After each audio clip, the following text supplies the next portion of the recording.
Well, just name one positive thing, one happy thought before I move to the next thing. Give me one happy thought. Well, Aubameyang came on at the 5th minute and he came off at the 66th minute. Genitalia reporting. Oh my god. Wait, Osuna, are you high? R9 4th and Cristiano Ronaldo 5th. Can I go next? I think Cristiano Ronaldo is the greatest European of all time.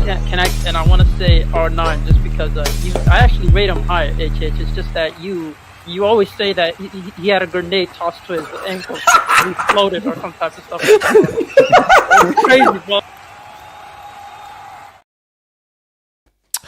So we're here, we're live. Welcome to the Sunday Hangout. So guys, what's going to be on this show to pop things off? I'm going to pop things off. So we're going to talk about Garnacho. Everybody has been talking about it. I think it's going to win goal of the season. I think it's going to win the Puskas Award.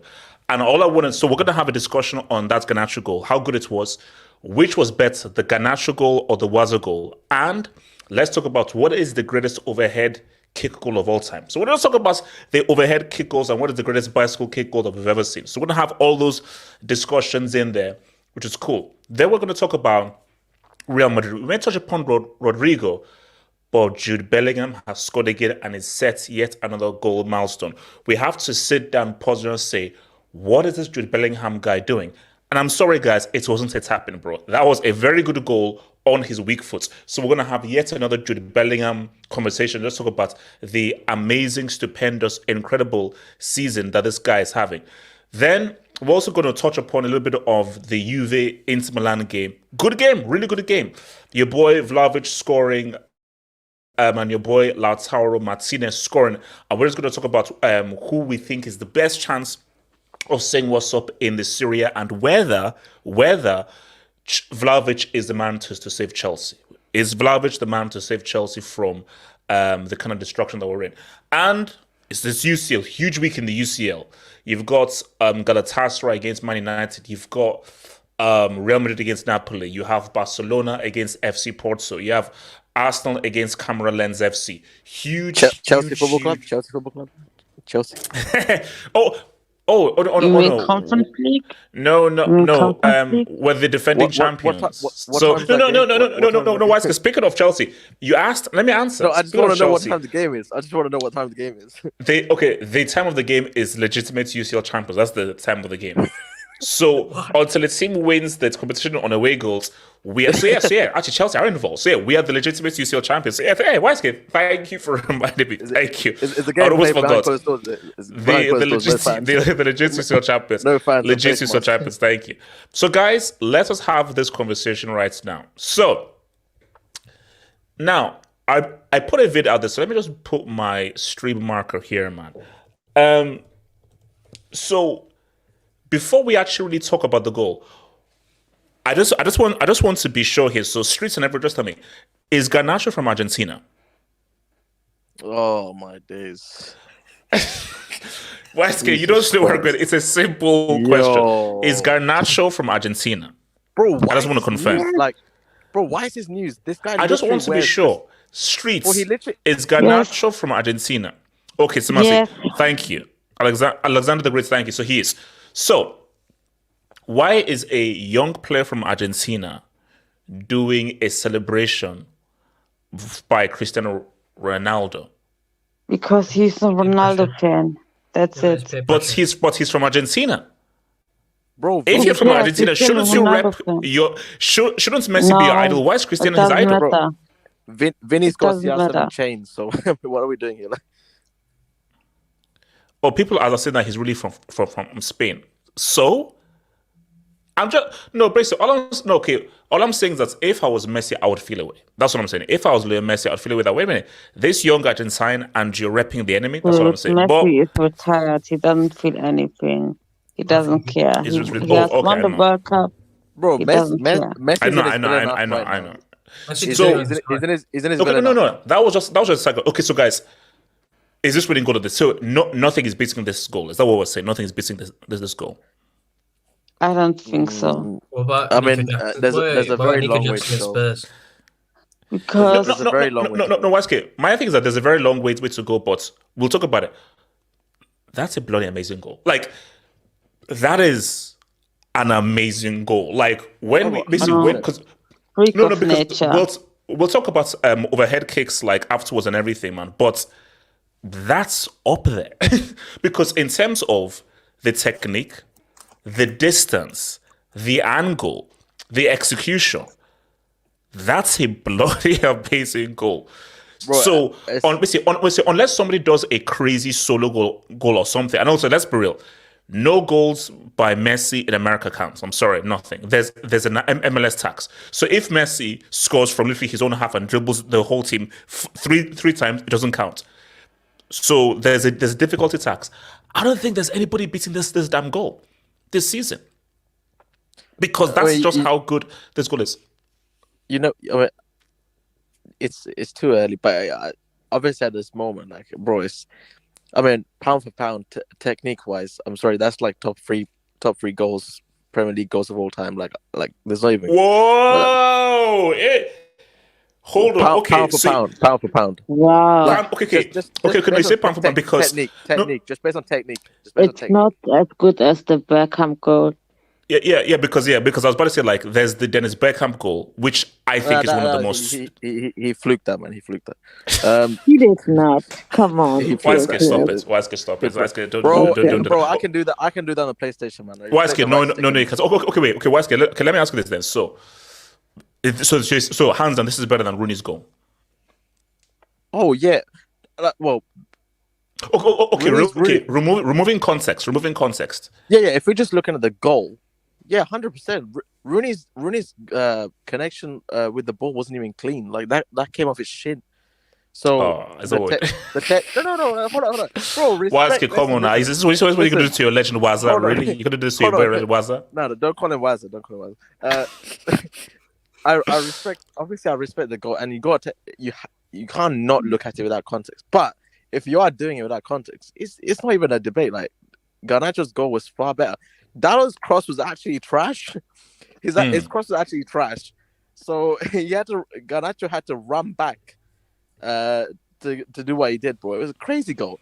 Oh, no, see, that's why. See, when we get to overhead kicks, then I'm going to talk about the actual pass and the difficulty pass when we get there. So okay, does anybody here say Rooney's goal is better than this one? No, because from the distance, Garnacho was wider away from the goal than Rooney. I mean, Rooney's was more clutch. That's what I'll give Rooney. Yeah. Because it was wait. When Rooney scored, what did it make the score? And when did he score that? 2-1. It was a winning goal against Manchester. It was a winning goal. Okay. Yeah. I mean, yeah, like, okay, if you add context, then yeah, that's just madness. That's just madness if you add context. But if you say if it's okay, so just to talk about the goal, bro. Has Garnacho now arrived? Should we now call him? This is the rival of Nacho Cheese. Okay, can you just relax into my AV, please? Oh, Should I talk about the goal? wait, hold on. Okay, now. You used to be Machi flag me for that, but continue. Hopefully, you didn't see where he was holding, but continue. I mean, yeah, he was our best winger because I'm sorry, this MBE guy. Oh, come on. He scored the pen, man. Oh he my scored God, the pen. Bruno gave it to him as a pity penalty. This is today. Havertz against Bournemouth again. Like, hey, have a penalty so you can boost your confidence. I mean, Bro, Everton should be. what was Rashford's hair today? Bro, I think he's going for the Ice Spice look, man. I can't lie. Yeah, like what was it was like ginger or something. I don't know what he's going for, man. Bro, Everton should be deducted. Everton should be deducted another 10 points for allowing Rashford to score on them.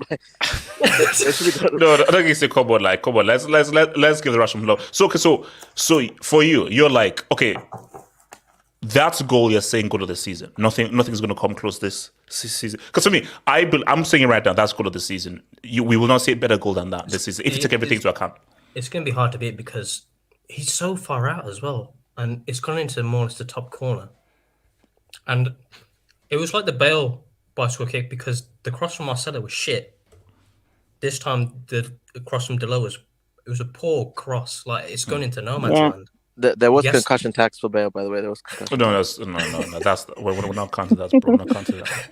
Yeah, because Garnacho had to run back and try and fetch the ball, and then he did I was like, what is this? Bro, the contact was so clean. That went top corner, HS. That went top corner. The only thing is precise. The only thing is his celebration. It didn't land properly. Like he kind of messed it up a bit. Yeah. No. Okay. Yeah, Okay. Which C was worse? Garnacho's seal or Nico Jackson's seal against Spurs? Which was worse? Oh yeah, it's Nico Jackson's. Bro, Okay. Without bias, just be objective here. Without bias, it's still Nico Jackson. Yeah, bro, that is the most shameless thing I've ever seen. He did attack. Yeah. Okay. Tell me, why was Nico Jackson? Okay, so the Streets. Tell me as well. So Streets, please answer. Which seal was worse, Nico Jackson's or Garnacho's? Now tell me, why was Nico Jackson's worse? Can we add context? Because it was a tackle. Are we adding context? So let's go over the context. It was a 9-man Spurs. Don't use context. No. And then he nearly fell over into the goal, and then he hit the shoe. And it's up there. I think Nico's one is top 2. I'd argue that number 1 is that Ghanaian dude that hit it. No. Okay, no. This year was fine. In terms of context, that is the worst. That's the worst of all time. If you just because, bro, you've just. I think he made it 2-2. Do you know why it was so crazy? He was the only person celebrating. The rest of his team ran back to the center circle because it's okay. Let's get back in the game. This freaking moron, this buffoon, is. They're celebrating. They say, mate, you dumb idiots, bro. We're still playing a damn game. Wait, I think he made it free. I think he made it 3-2. No, HH. That's why went celebrated. It wasn't 2-2. It was 3-2. It was 3. They were still 3-1. Oh, he scored to make it 3-2. No, that's a brick. No, that's a brick. That's a brick. You see, it just shows you within a microcosm the larger issue of African football in the World Cup, where guys are just out there. No, guys are just out there for themselves. Where it's not about team, it's about can I do something to get a contract and to get myself noticed so I can get like a good club afterwards. This has nothing to do with the contract because hey, let them vibe, man. Let them vibe. Why say you're in a World Cup game, you've just made it 3-2, and then you go and do a CU. And you do it by yourself because the rest of your team are now rushing back to the center circle. Bro, it's the fact they're still down in the game. It's not even the equalizer, man. It wasn't even the equalizer. No. It's that generally is disgusting. Bro, can I just say really quickly?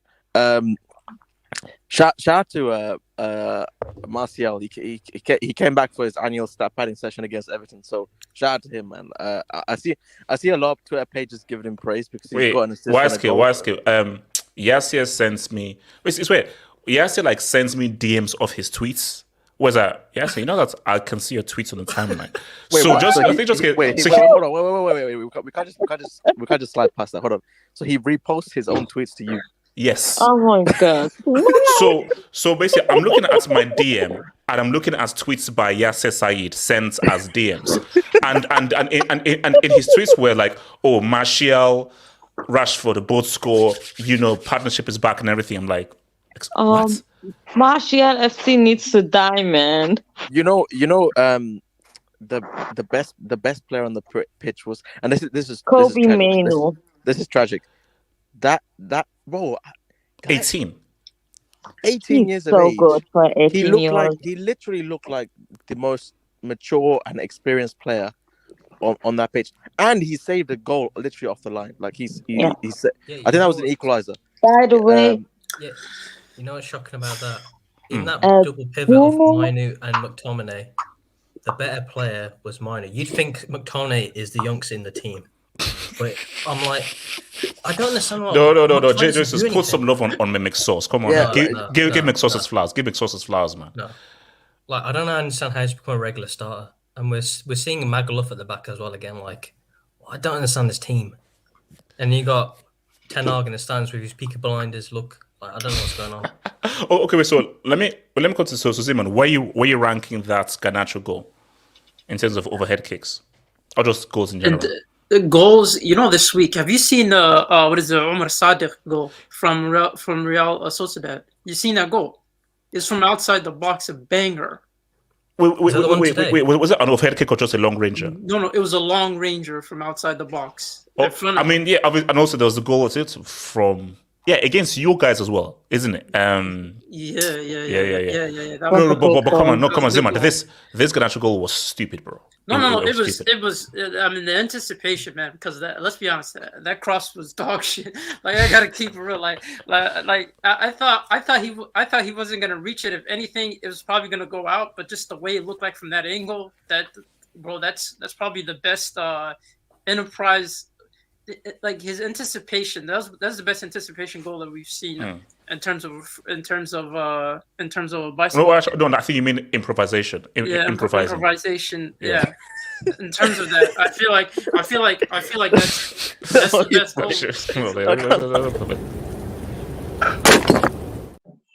I was taught at English. So I'm a grammar merchant. Yeah, so Simon, I'm sorry, I'm a I grammar get it. merchant. So I get it. Nah, bro, you're a second coming of Floyd, man. Relax. no, relax. Don't do that to me, but don't compare me to Floyd, man. No, okay. So because see, my thing here is like, because I wanted to have an overhead discussion here. But the problem is HH. Like I know this was a great goal. I know that this is probably going to go down as one of the best that we've seen in the UCL when it comes to those type of goals. But Zlatan, man, that goal was insane. Now, okay, Simon. Here's the thing. Here's the thing. In terms of insane technique, no. Technique. Rivaldo. I'm giving it's okay. Degree of difficulty and madness and dynamism, Ibra. Yeah. In terms of just pure technique, bro, like Garnacho, that's like perfection. In terms of just how well he caught the ball and how well he executed it, it's more. With the keeper in the Ibra goal. was just like, bro, look at how far he was, and then it beats the keeper from far. So you just take everything into account, and just the situation of Ibra is crazy. Now here's the thing. Let's talk about it. Pure beauty. Cristiano against Juventus was like, you can't get anything. You can't get it. You can't make it more perfect technically than that Cristiano. That is just perfect. Perfect. It is. Okay. So now here's the thing, guys. When last did you see Rivaldo's overhead kick? No, that was That's actually what I was gonna mention. against Valencia. Valencia. Yeah, now, yeah. okay. Here's the thing. With context, it's the greatest of all time. If you add context based on everything. Champions League Now, players. if you remove context, because remember, De Boer's ball wasn't that great because he had to chest it, but not only chest it, he had to chest it to give it just enough height and the right height In order to for then him do to it. do So it, he actually created the He overhead tested kick it up. himself. That was crazy. That Rivaldo one is see for me. Here's the thing. The thing about Bale is this: aesthetically, it doesn't look great. Difficulty, because remember, Bale, he had to catch it because he didn't even have time to be like, okay, boom, because the ball just here, just boom. So he just had to just like catch it like that. So in terms of just and also UCL final off the bench madness. Concussion tax. Well, that's good. Don't ask it. No, Don't do that. we need. No, I'm sorry. If you want to enter the debate, you need to have a fully concussed goalkeeper at the minimum. So, Okay. But before I go around the room, Garnacho? Are we saying it's top 3 overhead kicks of all time? No. Okay. Are we saying top 5? yeah. That's difficult. maybe. Okay. Let's go around the room. For me, right now, I'm gonna say top. I'm not ready to say top 3. I'm gonna say top 5. Why? For from the goals that I've seen, overhead kick goals I've seen, I say top 10. I wouldn't say top 5. Because that's 10? difficult. Yeah. That's difficult, HH. That's Yeah, a bro. lot. There's loads. There's a a lot lot of of goals overhead that kicks. you- But there's a lot of That's overhead. right. Okay, That's no, right. okay. Waiske, are you saying that? Can you name 5 better overhead kicks than this in terms of just the pure technique? Off the top of my dome, I probably can't, but I'm sure there is at least 5 or 6 more better than his one. I'm sure. Doubt it. Waiske, I'm sorry. I can't name. I can name 3. Bro, okay, I can't name 5 because Waiske, in terms of the technique, the distance, the degree of difficulty, and the execution. if you're taking everything into account, I'd say Zlatan's one against Sweden. Obviously Cristiano's against Juve. I say Philippe Mex's goal for Milan. That bicycle was insane, bro. That was insane. I remember. I think Garnacho's is better. Really? I think Garnacho's is better. If you take everything into account, Mexico was good, but Waiske, look at where the angle, because first of all, it's the distance, the angle, and just how well he executes it. Because the Mexican one was cool, but did Mexes catch it as cleanly and as sweetly as Garnacho? I think Rivaldo's was better than. Yes. I think Rivaldo's was better than that as well. So that Rivaldo, okay. yeah. Take Mex's one out then. Say okay, so you got 3 there already. I think Dino had a bicycle kick the way he set himself up as Yeah. well.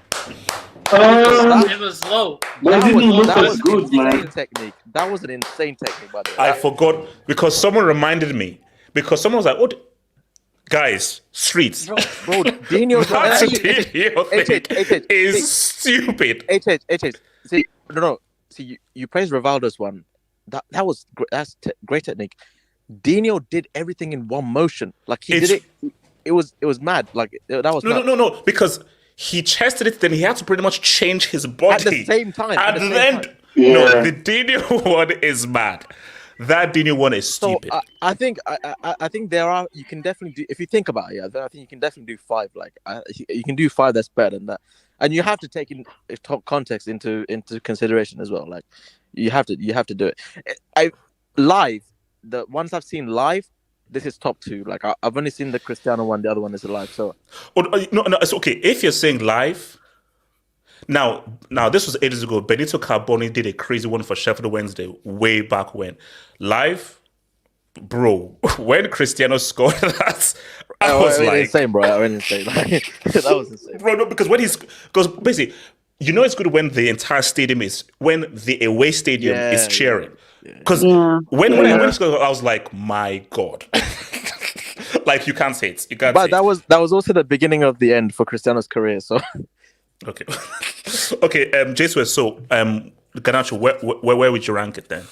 I'm gonna say top 10 because I don't know if anyone remembers the Shaqiri one for Switzerland in the Euros Oh, I remember. against Poland. Yes. I mean, is that better than Garnacho's? It's further out.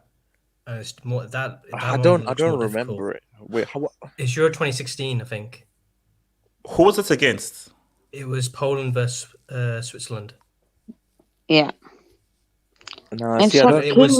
It was a goal in extra time to make it 1-1. I think it was. Yeah. And they won on penalties. And then See, AJ, I feel like okay.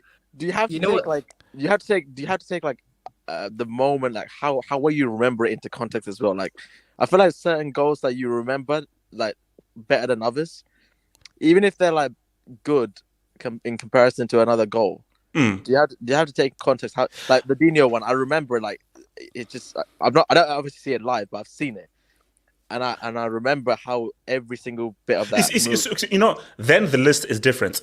If we're taking context, then Garnacho is. I don't think it's even top 10. Maybe Switzerland's top 10 because if we're taking context, you're playing against a financial doping team. So it's like, how much context is there? Okay, yeah, you scored a great goal, but it's against a team who are financial doping merchants. But there are goals. Now, the Ibra goal, that was a friendly. So how strong is that context?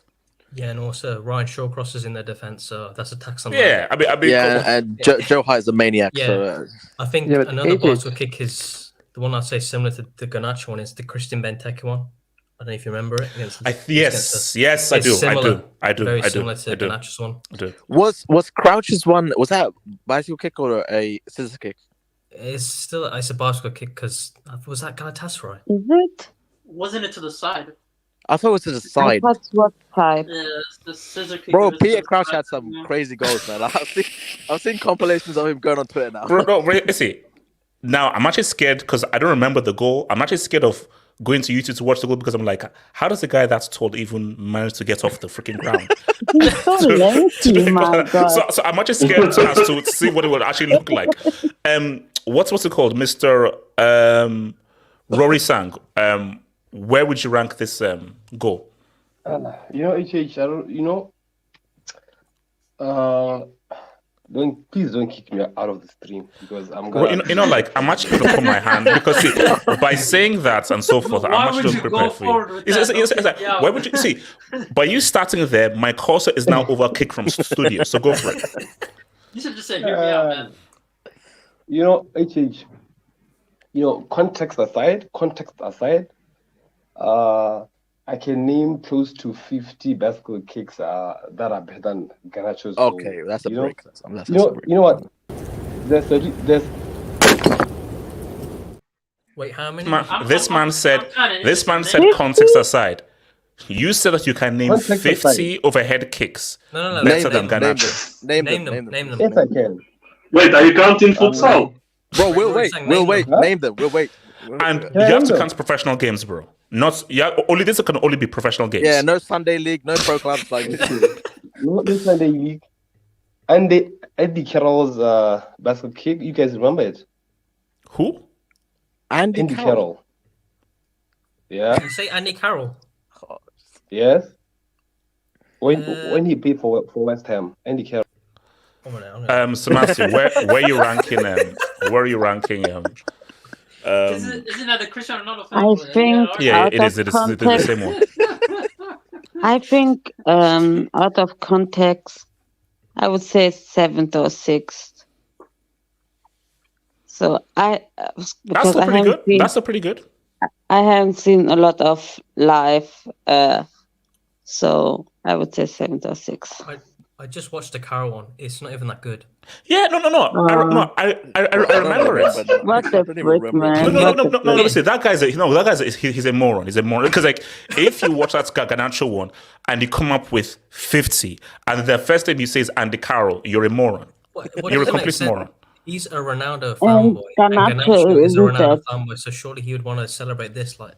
J-Swiss. And Garnacho has to jump very high because he is very Wait. small. I bet he sees Garnacho as a threat, man. Yeah, no. He does see him a threat. The closest person I can Okay, wait, hold on. Nomad, where you ranking this Garnacho goal? Yeah, top 10 at the most. Top 10. He's not getting beyond that because this is the most anti-Dodd bicycle kick. I mean, it was 1 out of 3-0.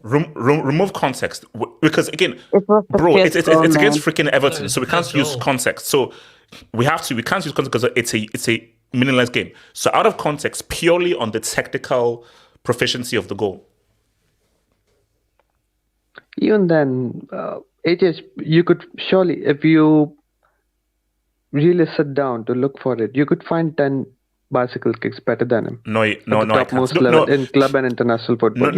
You can easily. No, man. Do you know why I can't? Because I am telling you right now, in terms of top level football, because again, if not so in any football, then of course, purely top level football, there are not 10 overhead kicks in terms of degree of difficulty because it is how far out he was, how cleanly he took it, the technical execution, all those things into account.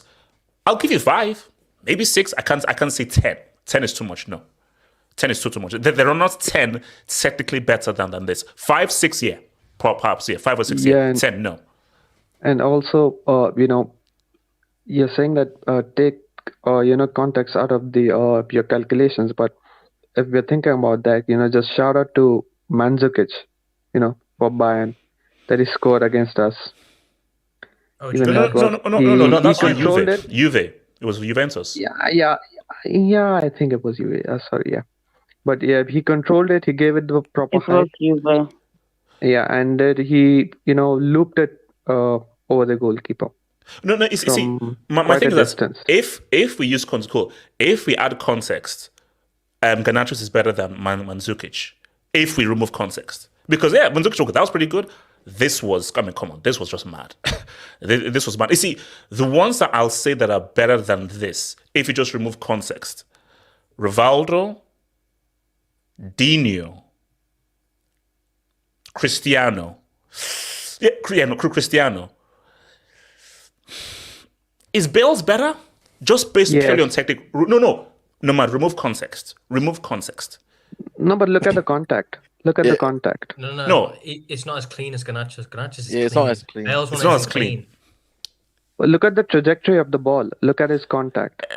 Yeah, but again, he didn't hit it as sweetly. Like, for me, what I give Bale for that goal is how he was able to time it and just catch it. But in terms of just the technical proficiency of it, he didn't catch it as cleanly or as sweetly as Garnacho's. And also, Garnacho's was further out at an angle. See, from Bale, it was the middle of the goal. Garnacho's was at an angle from further out. So that's way more difficult. I said Zlatan's, if you're taking context out, I think that's... Yeah, it's madness. That was hard to execute, bro. Like, It's complete madness. You know how much trust you have to have in yourself to do that from way outside the box? Yeah.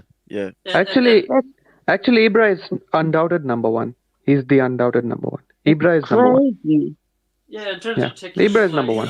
Yeah. Is Ibra number one? Context, Yes. no context. He's number one. Yes, he's number one. I Yeah, did. yeah. Is Richarlison's one at the World Cup considered a bicycle kick? No, relax. Betsy. I actually like that one. No. Betsy, here's the thing. Betsy, we are currently undergoing a Brazil depression right now. So there are certain names that will not be said on this channel.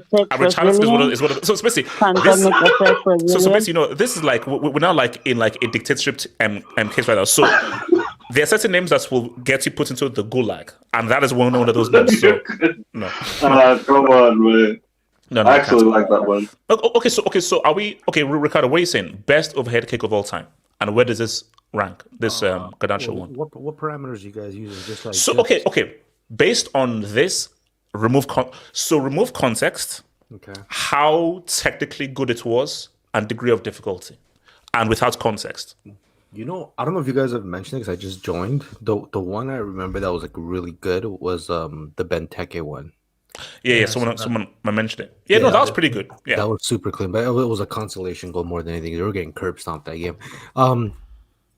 Garnacho's was very good. To me, when I think of like a bicycle kick, to me the Rooney one is just aesthetically like beautiful. I don't know what it is about it. Wait, which one? The Rooney one. That wasn't even a clean contact. But Ricardo, look at it again. It hit his shin. Got it. Yeah, but it hit cleanly right off his shin. Like it's not like you didn't half-ass it either. Like it hit dead center where if you wanted to hit it anywhere outside your foot, like he hit it perfectly on his shin, like midway through his shin. So are you saying that was better than Garnacho's, the Rooney one?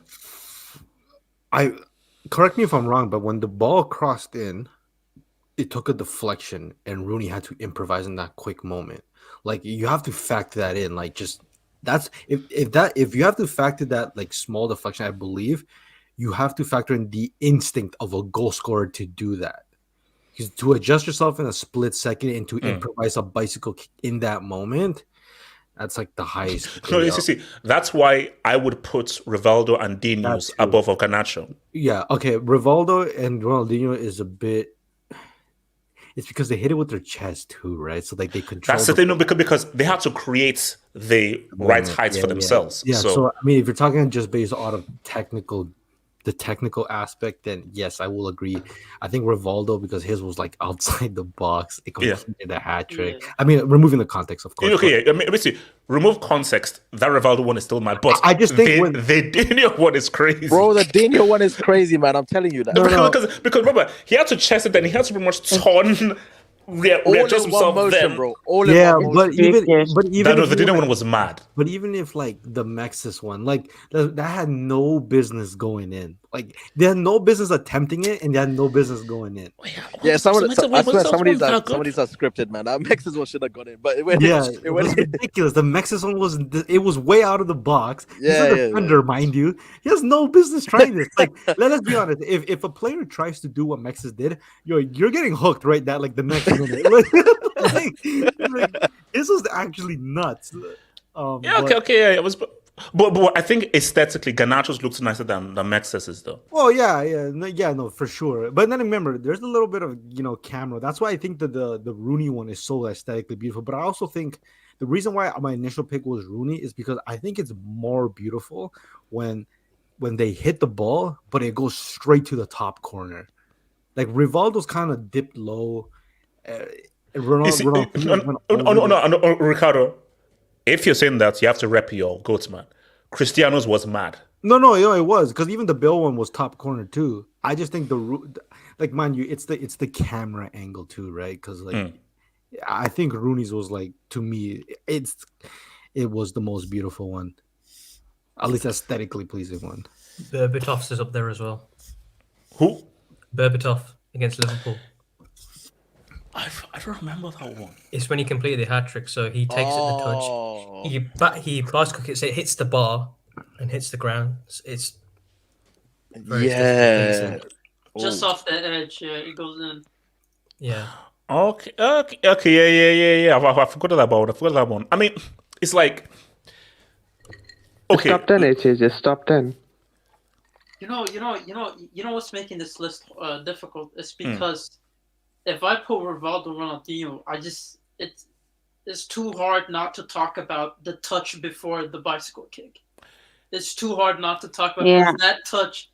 He creates that bicycle kick moment. It wasn't supposed to be that. So for me, I'm gonna give more points if you actually help to create, because that's a lot harder to do. Because you have to not only have good control, but it has to be the right height. Because if you don't have the right height, then you won't be able to execute it. So thinking about Rivaldo and Ronaldinho is them chesting it and creating the right height for themselves. I mean, okay, look, let me do one thing. I want to. Everyone can have their say. So, just going around the room. In your opinion, taking context out of it, the best, live or not live, the best overhead kick that you've seen. For me, and also you can use whatever parameters you want. I'm gonna go with.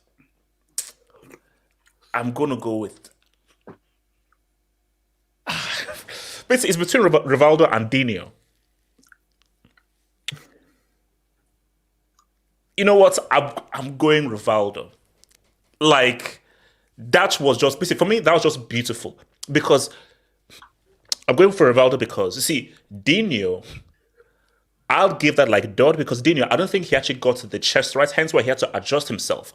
For Rivaldo, everything was perfect because the ball from De Boer, the chest, and he just put it in the right height, and then to then do the overhead kick from that angle. Yeah, and for me, I'm going for Rivaldo. So Ricardo, who's your number one overhead kick of all time? The way by whatever, bro. Honestly, I remember I've seen the Ronaldo one live. I've and Rooney one live.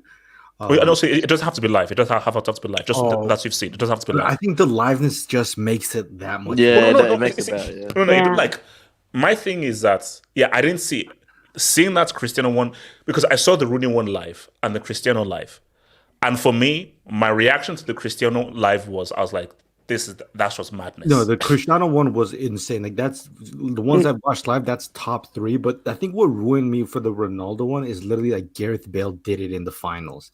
So in the same tournament, so it kind of took a little bit of how special Ronaldo's was. Yeah. True. But if I were to say, I remember watching that Sweden England game and just the audacity for Ibrahimovic to do that. I was like, nah, this is beyond football. Like this is that was bad. That was insane. Like to me, I would say the Ibrahimovic one in that case. Wait, hold on, wait. Was it on the halfway line or just after the halfway line? No, it was like in between. No, it's just box and the past it. halfway. Just past it. No. It was like it was in whatever between the box and the halfway line. They said, wasn't Yeah. halfway line. Like that's fucking insane. Yeah.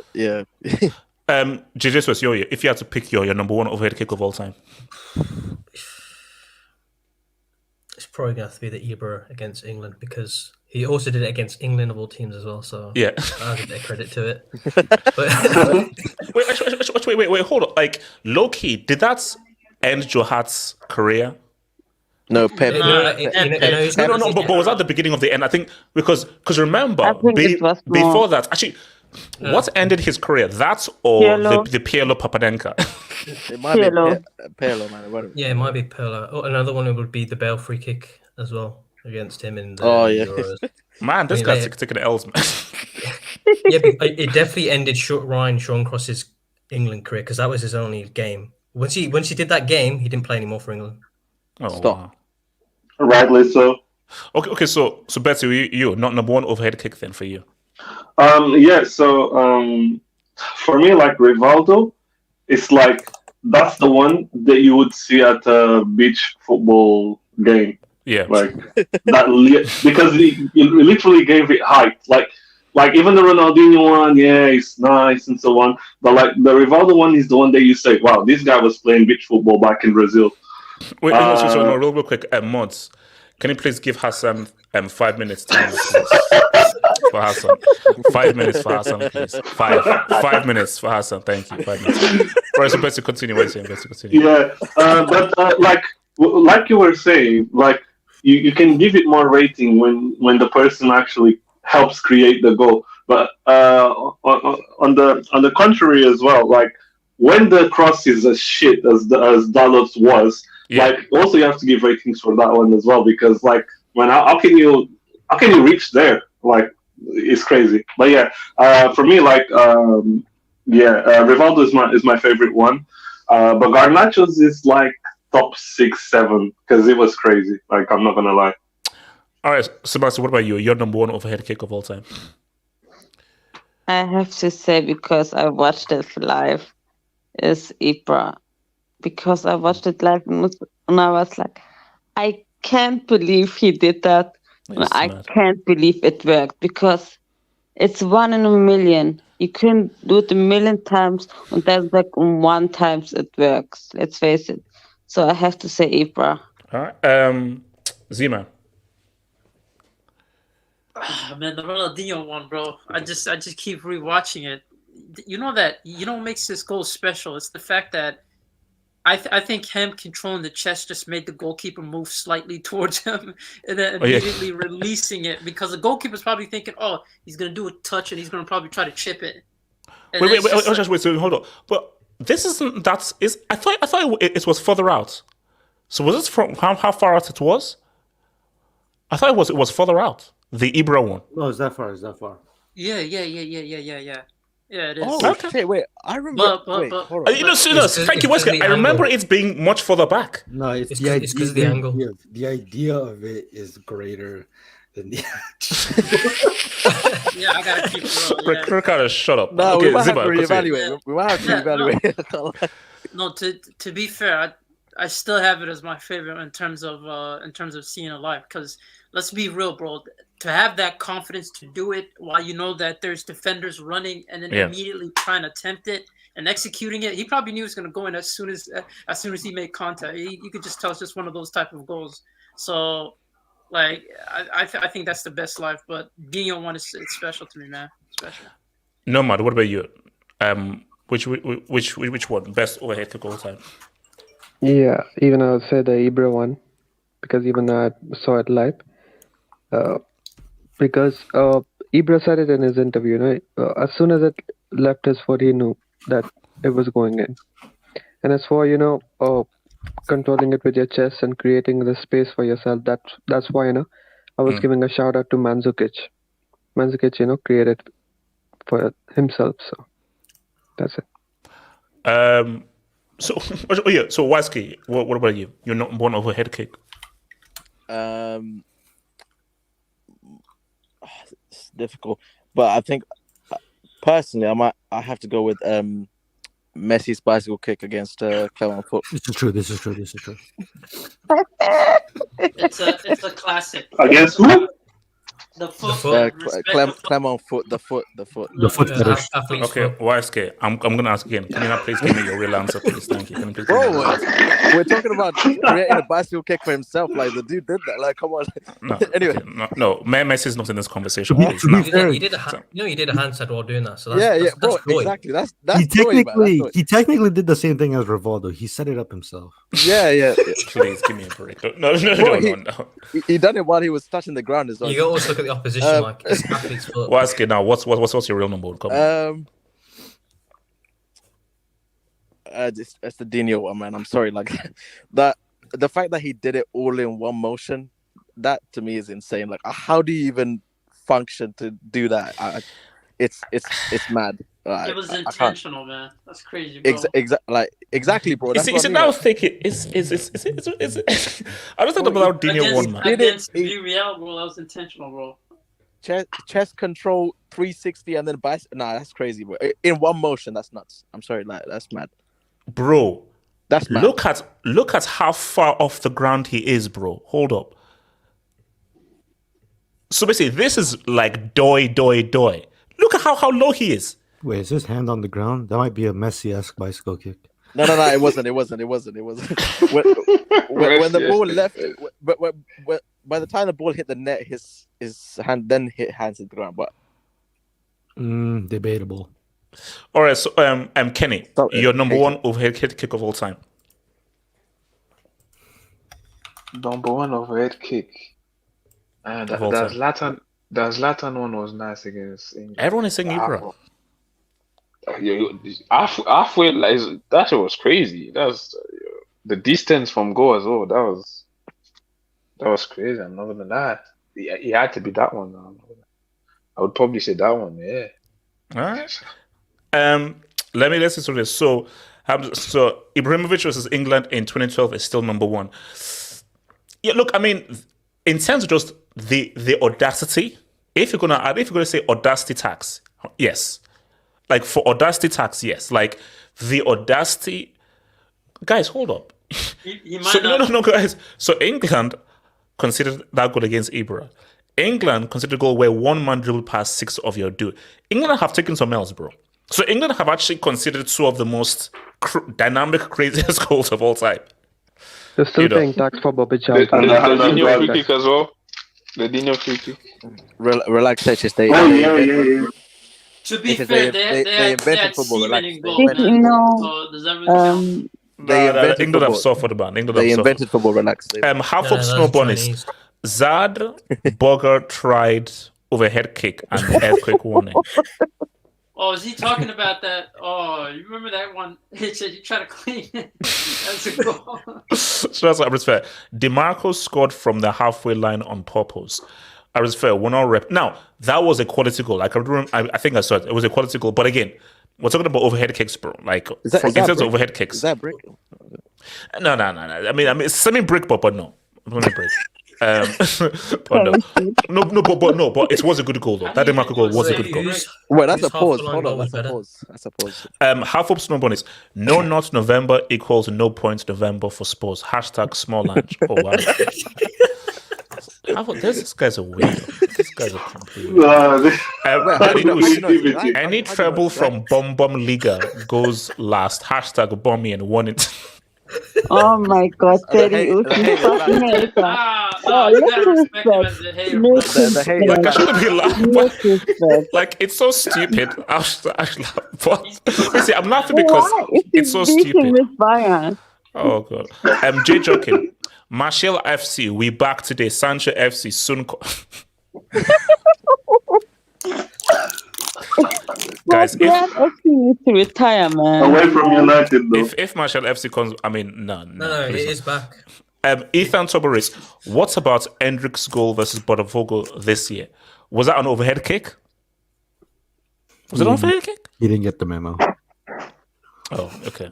Nah, that's twice now, H. That's twice. Yeah, okay, Hassan, Abu Dhabi bicycle kick on Johnson. Sorry, that is better. Fire emoji. So you said Abu Dhabi's bicycle kick on John Terry's head is better. Hassan, you're a sick fellow, man. All right. Let me just put this out there.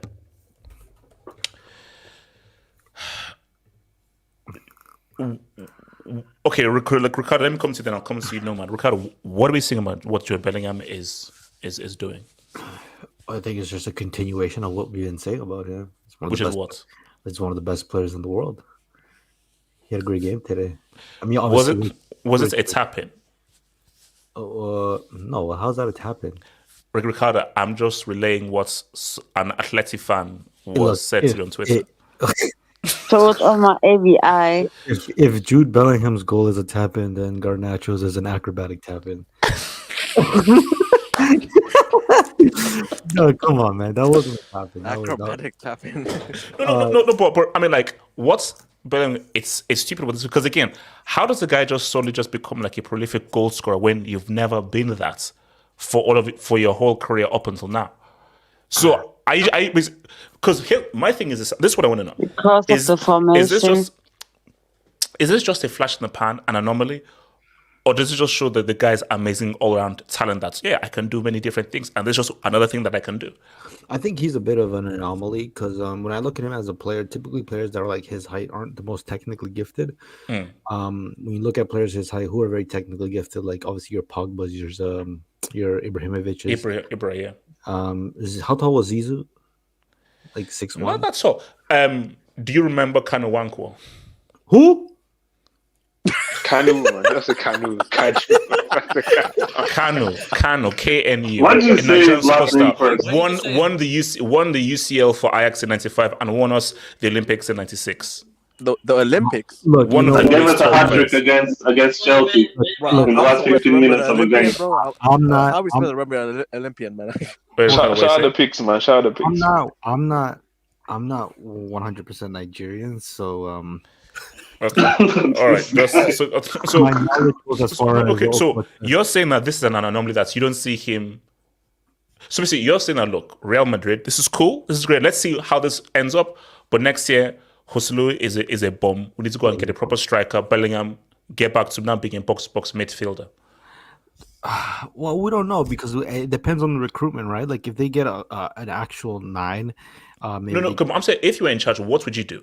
Would you say, let's do this Bellingham thing? I'll be like, no, too risky. Proper striker Bellingham now, just go back to being a midfielder. I don't want to gamble on you now being, this new goal scoring role. What would you do? I mean, the guy is scoring at a prolific rate. So, I mean, if it's not broken, why fix it or why change it, right? He's clearly shown he's competent at scoring. But they're probably still gonna go after a 9. I mean, to be fair, they're gonna get Endrick, so it's definitely not gonna be like this is not gonna be the future for Bellingham. But like going back to what I was saying is that he's a bit of an anomaly because, like I said, typically players who are his height, they aren't the most technically gifted players. But he is very technically gifted. He also has a pretty for football terms, quite a unique build in terms of the player he is. But he's kind of the prototype of what like you'd want in a very well-rounded player. So for Bellingham, like God, who knows? Like, could he keep going at this?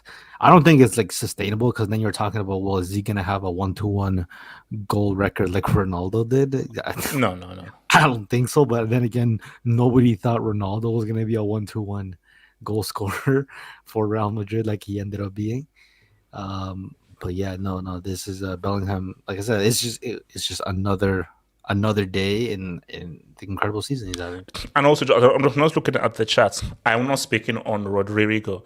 After helping to mess up that Brazil-Argentina World Cup semi, and after that trash he pulled an international break, I don't have much to say about your boy Rodrigo. Wait, can we talk about how he turns into R9 when he plays for Real Madrid, but turns into Fred? Yeah, what's happening? Is him and Vinicius, are they more Brazilian when they play for Real? Nomad, talk to me. What would you do with Bellingham? Are you saying that, wait a minute, we've got a quality goal scorer here. This is not an anomaly. Let's build upon this. Or because I'm looking at what some of the people in the streets are saying. They're saying, nope. We need a striker. So I say no. Go for a striker. Let him go back to not being a box midfielder next year. Or you're like, wait, no. Let's build upon this whole goal scoring thing and see how far it takes us. Well, the thing is that we are getting a number 9, you know. We are getting a number 9. So, but we can go back to playing a 4-2-3-1. Jude can play at number 10, and new number 9 can still play up front. I mean, it will all be down to the new manager, because Don Carlo will probably be going, you know. But I don't think after his goal scoring exploits that any manager would like to push him back to playing as a box to box. I think most managers would like to play him close to the goal if they know that they're going to get consistent goals from him. Any manager. And even Southgate should, you know, use him in that capacity for England. If you want to get consistent. He can score for England as well. So that's the thing. He should be close to the goal in the number 10 role. And actually, number 9 would actually help him, you know, to get the defenders away from him so that he can get the space that he needs. Okay, so what would you say is his best role there? Box to box or a number 10? He's actually an all-action player, you know, like just a physically more, you know, gifted Luka Modric, you know, that kind of a role. That he's everywhere in the midfield. He's not exactly a box-to-box like Valverde.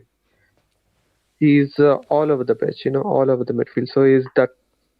Actually, he could be the true successor for Luka Modric if he works on his pass distribution a bit more. Modric was special, bro. Modric was You're special. lying.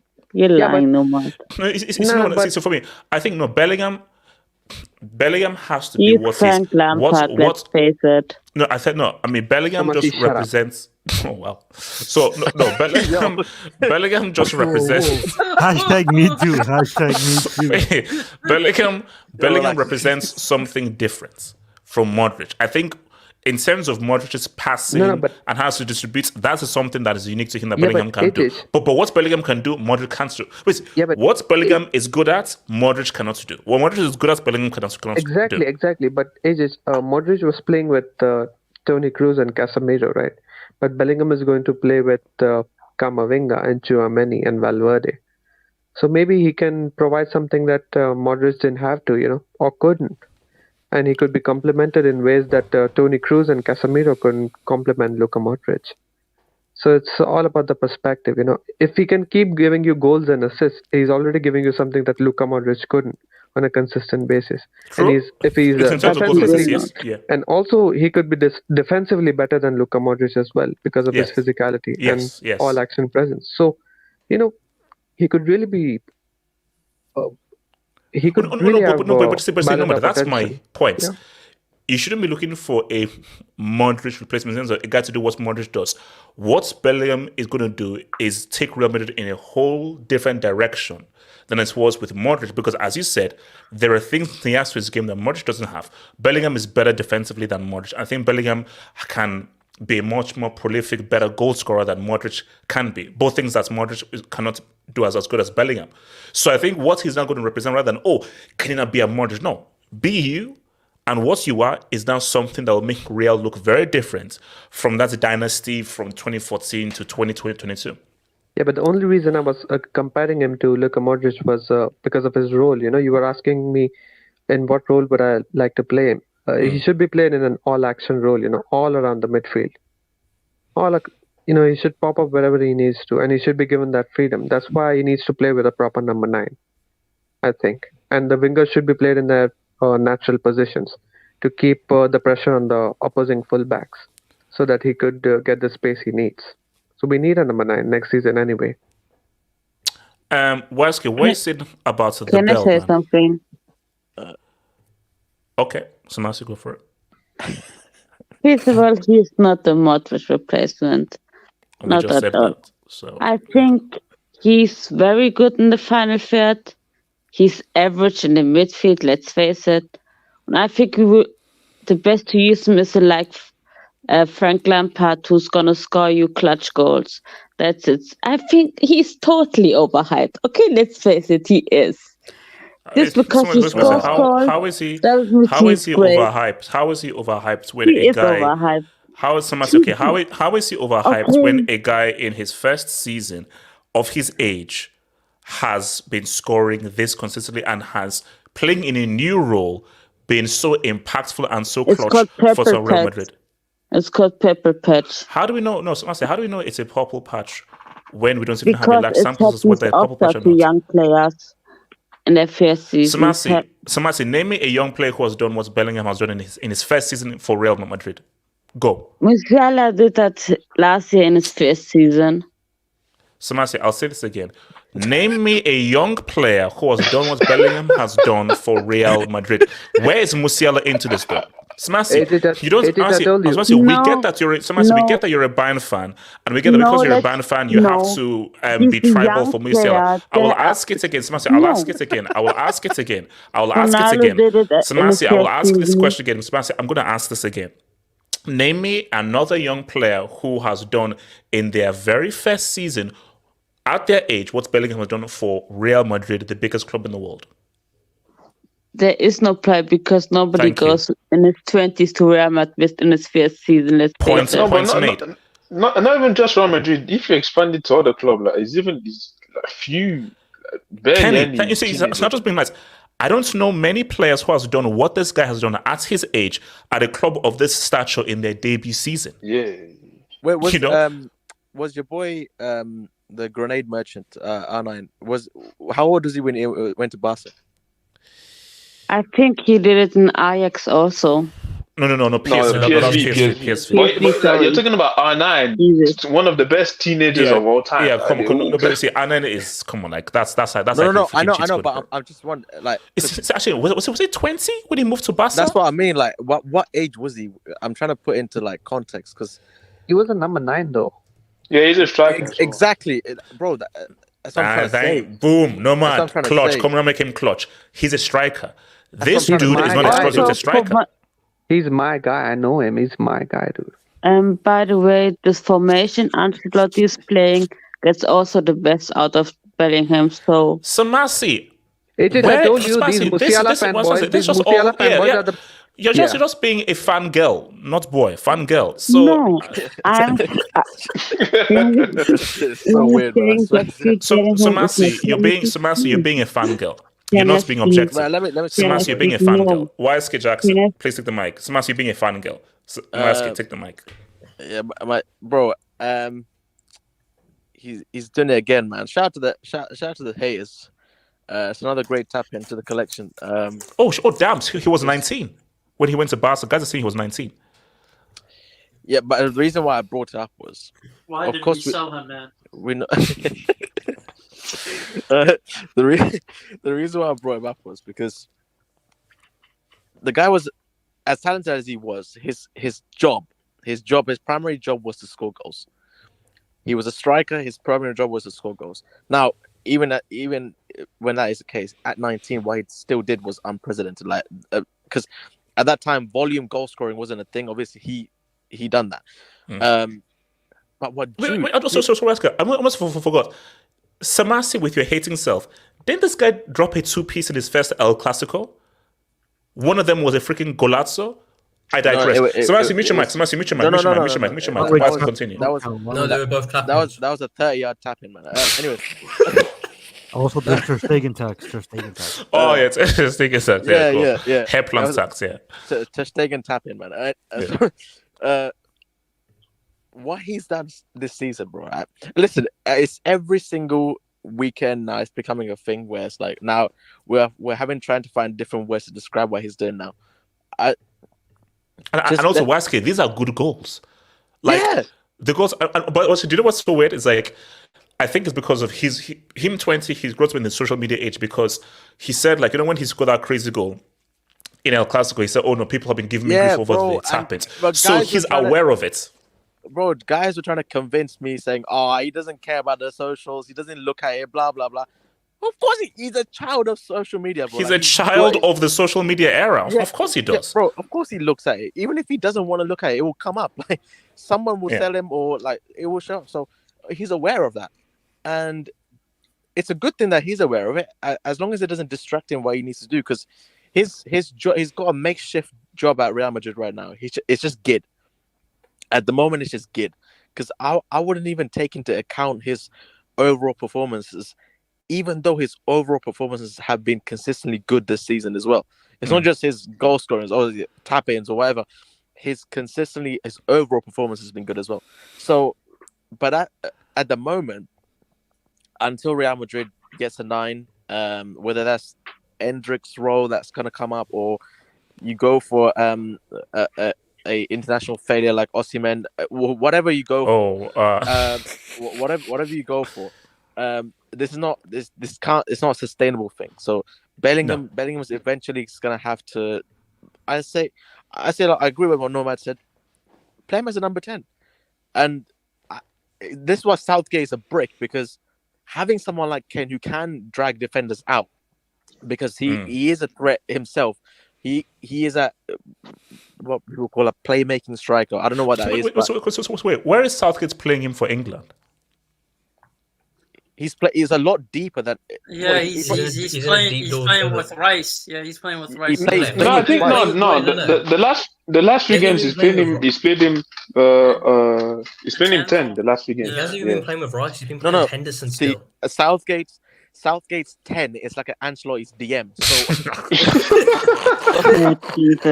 So he's a brick. So he's not utilizing this guy the way it should. But yeah, bro, what he's doing is great, man. And long may it continue. Long may he carry on scoring tap-ins, bro. Because I'm loving all these. Long players, may he not continue. Can I say something?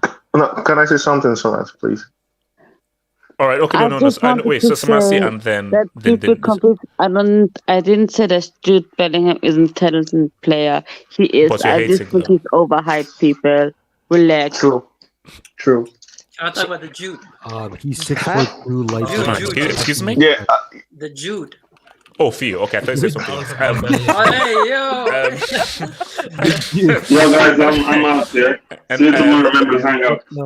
Oh, yeah, peace out, Bessie. See you tomorrow. Peace out, guys. Ni, Ni, what are you saying? Talk to me about Jude. Yeah. Okay, I'll put it this way. Yeah, he's actually very good, and what he's doing is like, he's doing great. But there's one thing people are failing to understand is it's the system, what is playing. Because if you watch the way he played last season, wait, hold on. So just wait. Okay. Chill. Take a chill pill, man. Just chill. I'll explain. Continue.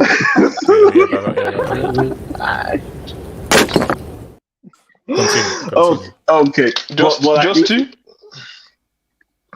But like literally though, like why I said it's because of the system is because he's playing sort of like a false 9 and a 10, so he's meant to score goals. I don't know why I don't get this stuff. Why people are saying like what he's doing is unprecedented and stuff. Yeah, he's doing great, especially for his age and for the club he's playing, which is Real Madrid, which is literally the biggest club in the world. Is he a striker? He's not a striker, but that's the position he's playing. He's meant to. It's the system. That's why the system is working through him. No, that's another brick. No, that's another brick. No, it's not a brick. No, it is. No, it is a brick. It is a. That's a two-piece. Hear what YSK just said. One more. Who cares what the system is? One more for the culture. Yeah, one more for the culture. Yo, that's for the culture. That's for the why culture. Is there a culture tax on every Who is culture tax? Why is there a culture tax? No, that's all you have to say is one more for the culture, and then it counts for the guy. Wait, no.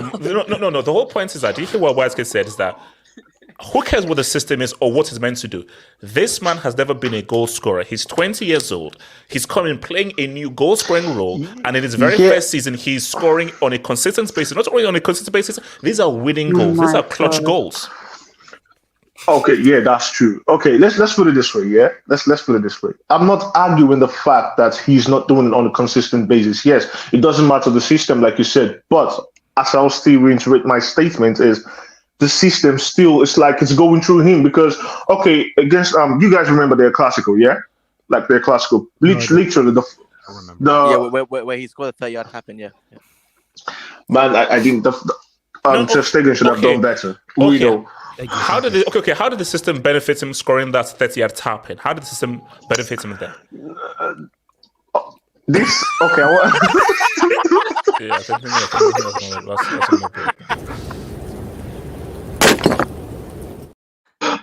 I think has anybody ever got a brick door on their debut? Like a debut? No, this is not my debut. I've been here a few times. I don't care how many times you've been here. This is your debut, and you didn't win the brick door. It's not my debut. No. Keep going. You're putting in a quality performance right there. Keep going. This is a disaster class of the Basically, you know what's like? Core right now is like. Bro, Nobody. Challenge accepted. This guy is Garnacho to CR7 with his goal. He saw Coin was inspired. Nick, okay, continue. Nee, which club do you support? Obviously, I'm a Barca fan. Okay, another Pedri fanboy. Great. Wait. Let him talk no more. We got him. No. I'm not a fanboy though. You wouldn't protect Jude Bellingham if he wouldn't play for Real, so relax. Basically, Samasi and Nee, what are wrong with you people? People like you. And by this I mean this. You know that's of course be tribal with it. Can't you sort of like be objective for like an hour? You know, they're like an hour and a half. For an hour and a half, you can't just be objective. He's just overhyped, dude. Samasi, no, that's you being a tribal fan. That's by you being a fan by saying he's overhyped. And me, you've now revealed yourself as a Barca fan. We're gonna see in the end of the season. To be fair, hold on. To be fair, we don't claim him. No. To be fair, we're gonna handle this behind closed doors. Barca and Barca crime. This is behind closed door conversation. Golden boy brick. No, you guys are misunderstanding what I'm saying. Yeah. Actually, you know what? I don't care. I'm inventing a new thing. I'm gonna invent. So obviously there'll be the panel door and the brick door. There should also be a debut panel door and a debut brick door. So it's basically like they're one for like singular amazing performance. There's the rookie of the year. No. I think each game there's a man of the match. I think each Hangout there should be like a brick door of them. No, bro, it's Pushcast, man. Pushcast. No. Oh my God, yes. Okay, so Nee, so basically. You're basically biased. So as a Barca fan, no. You felt away on El. No, Nee, I'm sorry. There's nothing. You've revealed yourself, but you saying you're a Barca fan, and after Bellingham dunked on you, everything you say right now has to come through Barca because everything you've said doesn't make sense, and now you're not saying you're a Barca fan. Oh, I get it now. Okay. Because how can you open your mouth and say that the system benefits him? That's why he's supposed to score those goals, huh? No. I didn't say that's why. No, I didn't say that's why he's supposed to score those goals. I'm just saying the position he plays. Now he's a smart and intelligent footballer that picks up the right pocket of spaces. He knows when to make those runs and know when to drift into spaces. Yeah, he's very smart. I'm not saying it's not good, but the hype, man, is too. This is what's just pissing me off. Like the hype is too much. Like let's give him a break. Let him just keep doing this thing. I overheard someone saying something about Modric or something. He's not Modric. He can't be Modric. He's playing like a different position from Modric. You say this yourself. There's no Nee. Where is the overhype? What he is doing as a 20-year-old in his debut season for Real Madrid is incredible. And you have to respond to it. Now, we are not saying that this is the next Messi. We're not saying that he's as talented as when Pogba came through. We're not saying that. But what we're saying is what is happening, i.e., how is this guy scoring all these goals, being this clutch as a 20-year-old for Real Madrid? I want to say something. Guys, please do remember the season when Pedri played like however number of games, 73. Just chill. Golden boy has a hospital. Come on, you guys, chill. Basically, that season, the whole of the Barca team basically was all shite. Do we agree? Yes or no? Like more than half of the team was shite. And argument for anybody What's agrees. what else is this guy saying? Neo, like you got- Neo Golden Boy has a hospital kink. Just deal with it. He likes nurses too much. True. I agree. And I agree for now. Bellingham was supporter of Wait, last Nia, season. how do you mean by you Relax. agree? Do you hear what Nemat's... Okay, look. Just... Yeah, I said I do agree right now. I'm worried about No, that. yeah, I'm worried because How do you even have that? Is that even possible? Wait, okay, no, It's true though. It's true. Nee, please don't mention Pedri. Because what does Pedri have to do with what Bellingham is doing right now? It had nothing at all. no, you said the impact, and Pedri had an impact on the team because when Pedri was out, So Nee, you're saying that Pedri's impact is the same as Bellingham's impact with context. I'm not saying exactly the same because, okay, if we're talking about age difference, Pedri was like 18, 19 or something. Yeah, we got HH and Alfred. This is a fact. This has been a disaster, bro. I'm sorry. For a debut, this is one of the worst, Why bro. are the two of me? Wait, why is there an imposter, bro? Mind. HH's cloning system, bro. You got a cloning system. HH's got a cloning system, man. Okay. Actually, you know, Nia, I'm here to done? defend. Are you done? I'm not done. Okay, I'm not done actually. Wait, what? Okay, hold on. So you want to finish whether you are done? Let me hear. Ask your inner self whether you are done. Are you done or are you not done? Are you finished? It's the greatest debut of all time, man. Nia, are you finished? I'm not Okay, finished. carry on. Oh my god. You know, I'm here to actually defend and support. What's the name? Sorry, Namaste. I hope I'm pronouncing your name correctly. Yeah.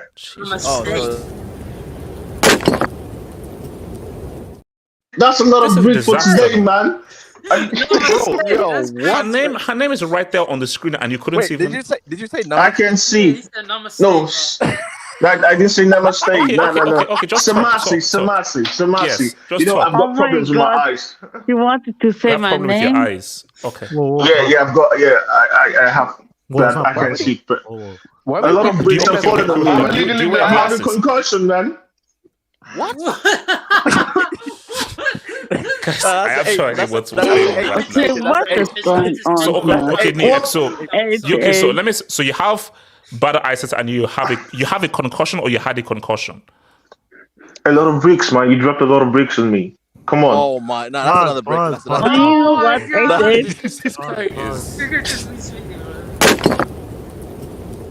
This is a Hall of Fame performance right there. Kenny, this is the worst debut of all time. This is the Hall of Fame performance. A debut, I've never seen anything like this in my life. This guy Hall of has been Fame spitting performance. influence break. I've never seen Street. This is the worst debut of all time. This is the worst. This is literally Messi's debut. You know, Yo, this guy is puffing and puffing. You know when you say, "Oh, this is Messi's debut." Yeah. This is like Messi's debut. This was like Just know Messi's it. debut. He has the checker. He has the checker. Oh my! He has it all. Wait, Slam, how can you be saying that as a Chelsea fan? Why are you doing this, bro? I mean, okay, Nia, are you done now? Or do you want to lay more bricks? Do you see what being a Burnley fan does to you? Bro, what country are you from? Where am I from? I'm Nigerian. Yeah, shout out, brother. Shout out, brother. Shout out, bro. But I'm not in Nigeria right now. I'm currently in the Ukraine, okay? You guys... Did you know that? No, Weisky, did you know you actually really messed up for actually even asking that and everything? Because Weisky, why did you even ask that? I heard it. To be fair. Mods, can you put Crawl in 5 minutes? 5 minutes for Crawl, please. 5 minutes for Crawl, please. Nee, do you realize that for many years, I've tried to lift up the standard of Nigerians? I believe that you know, by what you've done right now, you know that you've now set us back by at least 10 years now. You do realize that? Definitely not. To be Oh my days. Nigeria is falling down with Barca as well, man. Guys, can anybody please take over because this has just been a disaster. We're not performing on the pitch and on the pitch. That's crazy. Actually, I'm not in Nigeria right now, man. I'm in the Ukraine, bro. Okay. Wait, what? What? Yeah. You safe? Yeah. I'm safe, man. I'm safe. I'm good. Okay. So why are you okay? So why are you still in the Ukraine? Because I thought everybody was trying to leave because there's a war going on. So why are you I've got still my in girl Ukraine? here. Yeah, I'm a man. I've got my girl here. I was like, we left and we're back, so everything is good. Okay. So it's not So there's no war going on. Obviously, there's a war, but it's like not like what you see on the TV. So we're good. Are you in shell shock right now? Okay. You guys are. Let me. No. Respect. man. Let me hit some Dubinsky's, man. Okay, Daddy Us, I can't bring that up. I'm not even gonna bring that up. That's just messed up. Daddy Us, Samasi, you know the job. You hate Jude, I hate Bomier. Oh wow. Jesus fucking Christ, baby. Yeah, look, I mean, mates, you really think I'm going to bring that up? So, I'm going to save your dub for when we get to Inter and Juve. Fvar says, HH, we require you to come to the screen to review the last super chats by Daddy. Nah. That's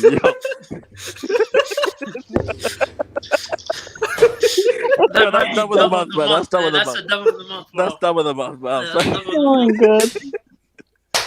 Well, this stream might be generational, man. Look, the creativity's off the shade, man. Shout out to the creativity, man. Oh man. My god, that's so creative, man. The creativity of this community That's is off so the chain. creative, man. Oh my It's off the chain. And you see, Daddy Us, out of respect for Nomad, I'm not bringing up that's trash, bro. I'm not.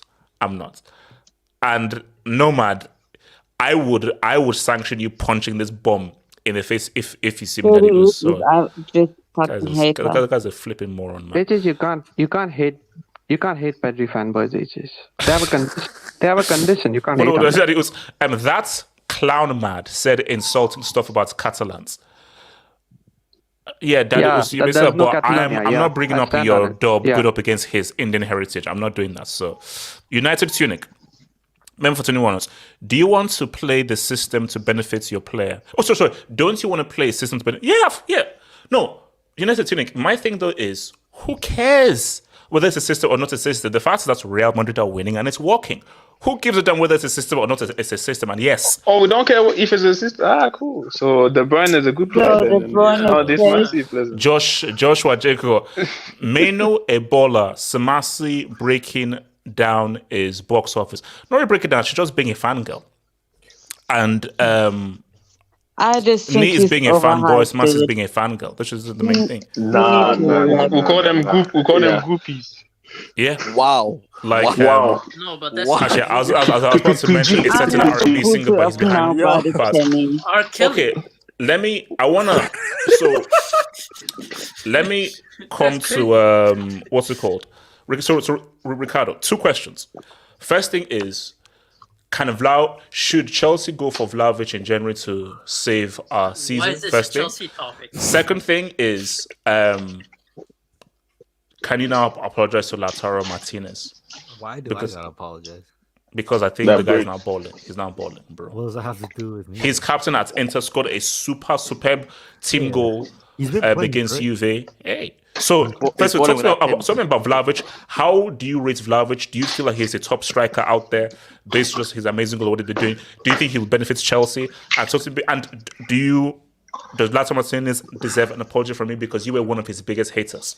Okay, that's a really loaded question, but Vlahovic, I saw a little bit of the game today. It was a good game, actually. Very good game. It was a great goal too. I mean, I don't know. Like Vlahovic, he's definitely having a better season, but he doesn't really convince me like as much. Like I mean, this is probably his level, which is not a bad level. It's a very good level. But remember, Juve is still a relatively young project, so there's he's gonna be in this team for a minute. So the whole Chelsea question is irrelevant. What else? In terms of Lautaro, look, he's playing well. You say, oh, he was trying to mess. Oh, please, and I know this crash propaganda and so forth. No. Look, let's just be honest. At the time, let's not be revisionist here. He was fucking hot garbage at the World Cup. Now, he did come out and say that his ankle was like shot. At the end of the day, he only knows the truth. So Wait, someone shot his ankle? No, like it's like fucked up. Oh, so nobody put a bullet in his ankle? No, nobody put a bullet in his ankle. Grenades and bullets, man. No grenades, man. I was gonna say yeah. South Americans and grenades and bullets, man. No. He said he was injured in that World Cup, and he was taking like injections into his ankles, just I guess to like I don't know, fucking numb the pain or something. But only he knows the truth. So if that's what he says, and that's why he underperformed. And to be fair, he has some credit in the bank because he obviously healed. And since the start of the season, he's been very good. Like I think he's one of the very good. Some people are sleeping on him. So he's been fantastic. I mean, I don't owe him an apology because I didn't say anything wrong. You, on the other hand, you've never rated him. Wait, what do you mean by I've never rated him? You never rated him. I rate him now. Okay, that does not count. That's not how it works. You can't just start rating players when things are going good. Yeah, you can. What the fuck? Yeah, I rate him now. He's really good. He's good. No, you struggled. Griezmann is coming off the best year of his career in so long, and it pains you just to give him any credit. What the hell are you talking about? I said that. Actually, okay, hold on. I know this is, but fine. Who cares? Who should be the chief? Griezmann or Bellingham? There could only be one chief. Who's played well longer? Griezmann.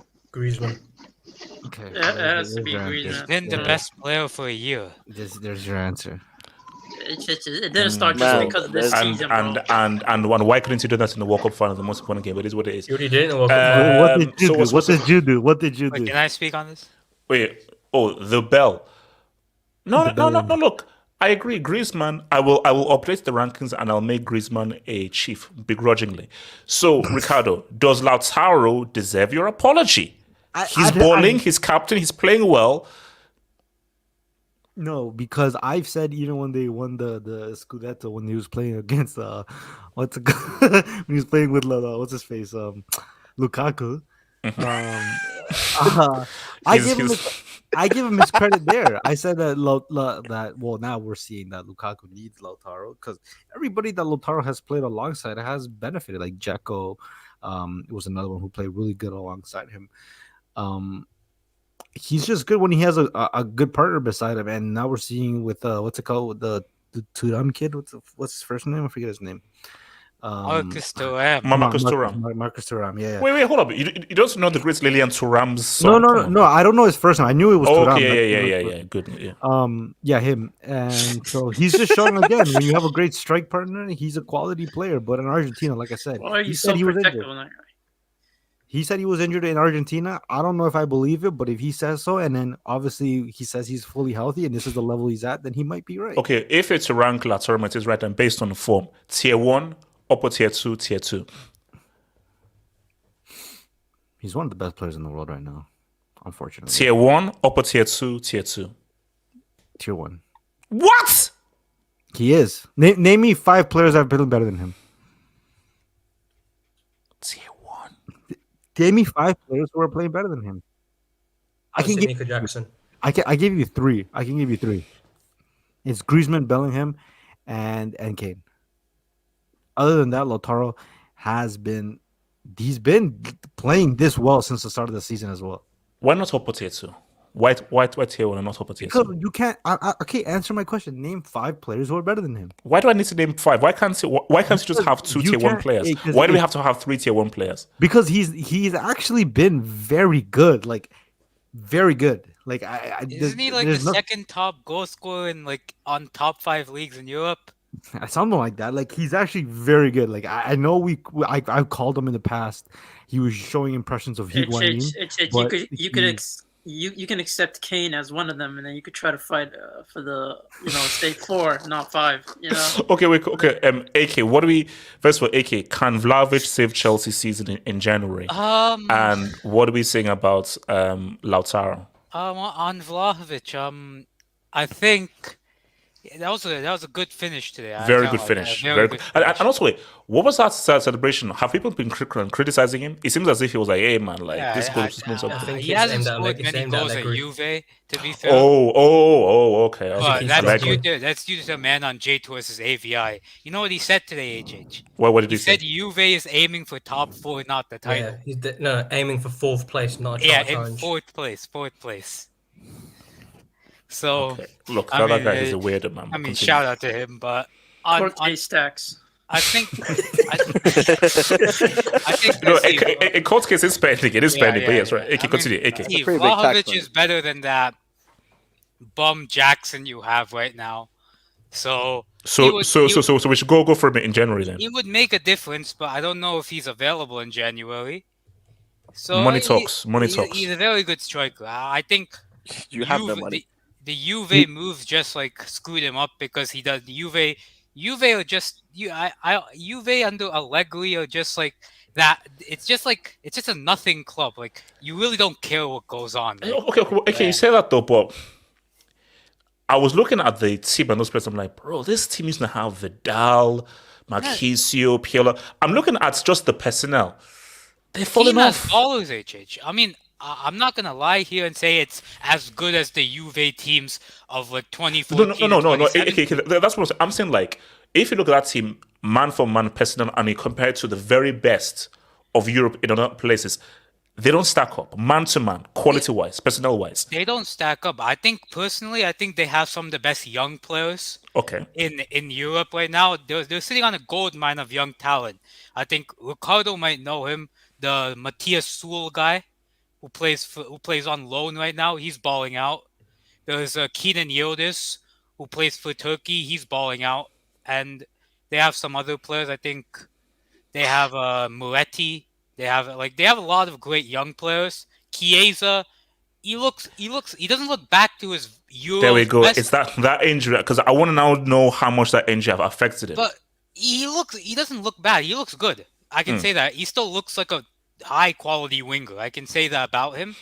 But that's the thing with Juve. I think if what they should do, in my opinion, is sack Allegri and bring in someone like a De Zerbi for me because he's good at developing the young talent they have, and he can get the best out of players like Locatelli, who I think they're very good players that have been misused by Allegri and Juventus. So that's for them. Illing Jr. as well, who's very good.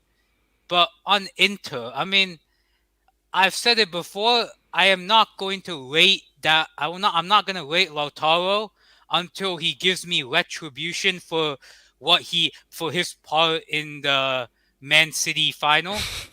The guy missed a very. I think the guy should have gave like Dzeko or Lukaku a tap in, but then he decided to go for himself. That greedy bum. Okay, well, putting that aside, another that was egregious.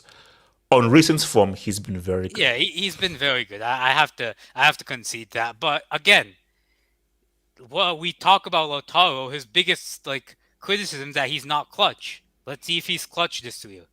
So. And I think the big difference for Inter is Marcus Thuram. I think he's been superb. Bro, that goal was outstanding, and it was a great. I mean, now I'll be real with you. Like Marcus Thuram has been amazing. That goal, good team goal, nice play. The run by Martinez was key. Yeah. Because he fooled the defender. Just how quickly he basically hesitated, pulled back. That run was what really made the goal. But still. Mark Sturm really created that goal. But no, he's been. Yeah. I'm sorry, it's an upgrade on that bomb from Belgium. It's an upgrade from that fat bastard. So I think say his name. Bolingoli. I'm too insulted to say that name. That name doesn't mean anything to me right now. So yeah, Thuram, he's a brilliant. He's very good deep lying.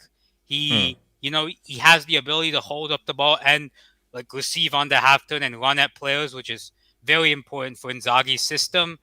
And for me, Inter I've said it before, they're a dark horse for the UCL because just simply the way they play, the tools they have, and this is a team where in the league you either find a team that will go toe to toe against you, or sit in a low block and don't have the technical quality to play forward. Inter can sit in a low block, but they have the technical quality to counter attack and pass through you. That's the most dangerous thing. Yeah, about no. I think for me, my thing is, I mean, obviously we'll get to the UCL thing. I just want to know how much of a miss Brozovic is. But when I just see how they play, I just love how Inter play. Like again, I'm not a fan of the whole pass thing. But when I just look at what Inzaghi does and just how well they just move the ball, move in and out, and how they use the width, and also what I like is just the partnership between Martinez and Thuram and how they use the wing backs. I'm like, no, I like how this team play, bro. The thing with Inzaghi that I have to give him a lot of credit is he adapts his team to the players they have based on the players that leave. So, for example, this window they lost Onana and Brozovic. So what does he do? He doesn't play as much possession, horizontal possession ball. It's much more vertical with Çalhanoğlu as the DM, and Çalhanoğlu is obviously a pass-forward player. He always looks for that forward pass, and they brought in Sommer and Pavard who suit that style of play. So I think Inzaghi, he's a very underrated coach in my opinion. In my opinion, he's top 5 coaches in the world. Oh, yes, he is, for sure, 100%. I think he can do something with this Inter team. You know that Juve team that made it to UCL finals? I think that Inter team can become something like that, in my opinion. Especially looking at the European landscape. Let me hit this Dubinsky's, man. So, shout out to Betsy, who says, need Core and Nomad versus Ni and KC debate. Bro, nah, that would be too wild, bro. That would be too wild. Bro, that needs to be on pay-per-view, man. You need to pay a high tier money. You need to pay like Mayweather Pacquiao money for that. Just 3. Pedri, Musiala stands are salty. Be objective. Jude is him. That's why he's called Bellingham. Yeah, like, bro, it's like, don't be a fanboy of a player. Tim's is him. Z-Man, I didn't make it up. I saw it on the internet. Z-Man, I saw it on the internet. So, okay, relax. No, it's a belly goal. Okay, Joshua Ajeko. Ni, give your head a wobble. My God, 8 bricks. What do you mean? What do you mean by, as in? It means fix up. Jesus Christ! Oh my God. I've never heard that saying before. That's what I'm saying. Shout out to Abrisfair. Allegri is an actual terrorist. He subbed off his 2 strikers who were playing good to go for it.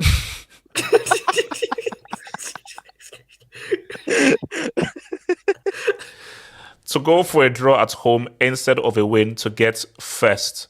No Europe either. I mean, okay, should Allegri be jailed and never be allowed to manage again? Like, is he a dinosaur?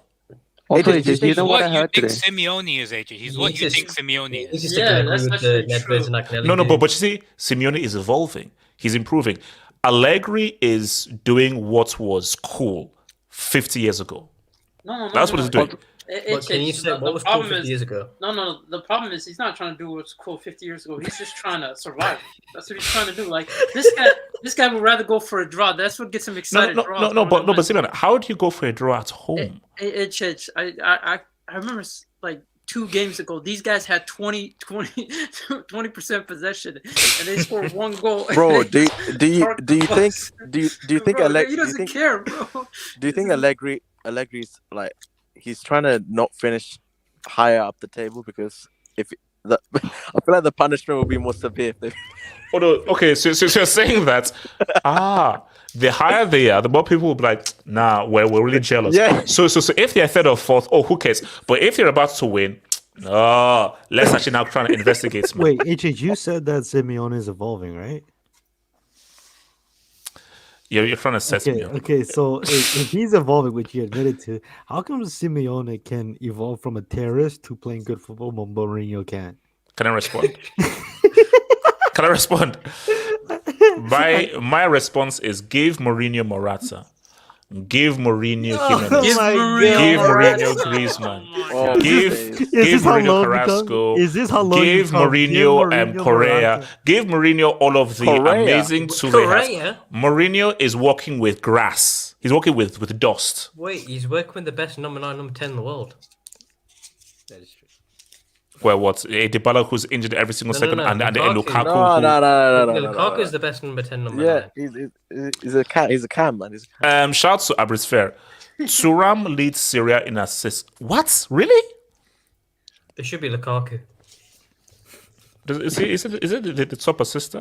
Yeah, that's quite disappointing, man. That's the best cam in the world. Oh wow, 6 assists. Look, Marcus Thuram, man, quality, man, quality. Look, he's doing his father proud on like that bomb, Jordi Cruyff. You know.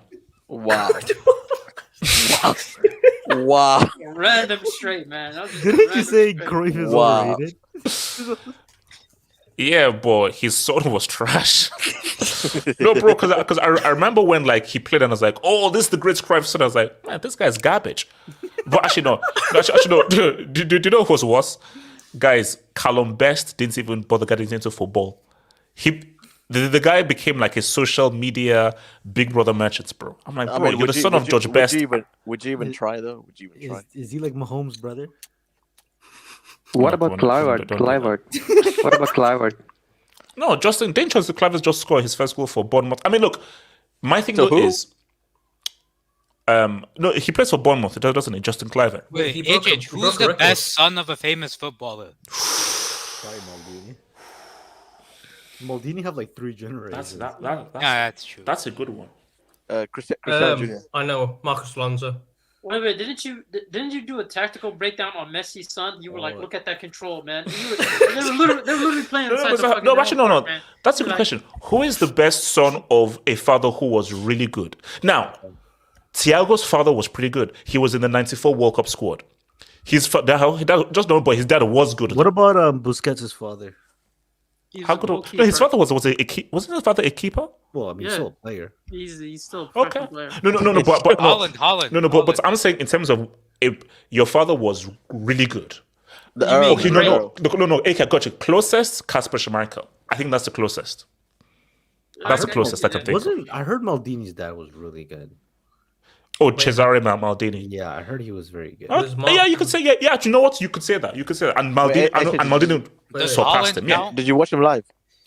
You see, I don't think Haaland wasn't great. He was. Wait, was Marcus Alonso's father good? But listen, the fact that no one speaks of him is not. See, I'm talking about. I spoke of the fact that's where people know of your father as like a legend, and I think that Cesare Maldini was seen as a Milan legend. Actually, what about Bobby Charles? Oh, Chiesa. Oh, that's true. That's a good one. Chiesa was good, and he played for Italy. And because I remember, because it was him and Crespo, strike partnership for Parma. That's a good one. Yeah, Chiesa's a good one. Chiesa. Also, actually, no. I'm hearing a lot about this guy, Redondo. I need him to do well. I need him to do well. He is very good. Him about this guy, Redondo. So, actually, well, his dad wasn't that great, but his dad was Gio. How good was Claudio Reyna really? Yeah, it was good. He played. Didn't he play for City? If you want to get into it, how good is Gio Reyna really? That's true. Yeah. This was Thiago's dad. He played in '94 World Cup. Let's see Timothy Weah was not good, so we can't talk about George. No. Don't say no. Timothy Weah, no. Sorry, stop it, bro. You see, that's what I'm saying, bro. Let's see what Marcus does, because Lilian Thuram was amazing. This they kid also looks have good. Kevin Thuram in France. Wait, Kevin Thuram. Who does Timmy? Who does he play for? The US. Timmy Weah plays for Juventus. Juve. Oh, is it plays Juve? for Juve now? What if can he surpass him internationally?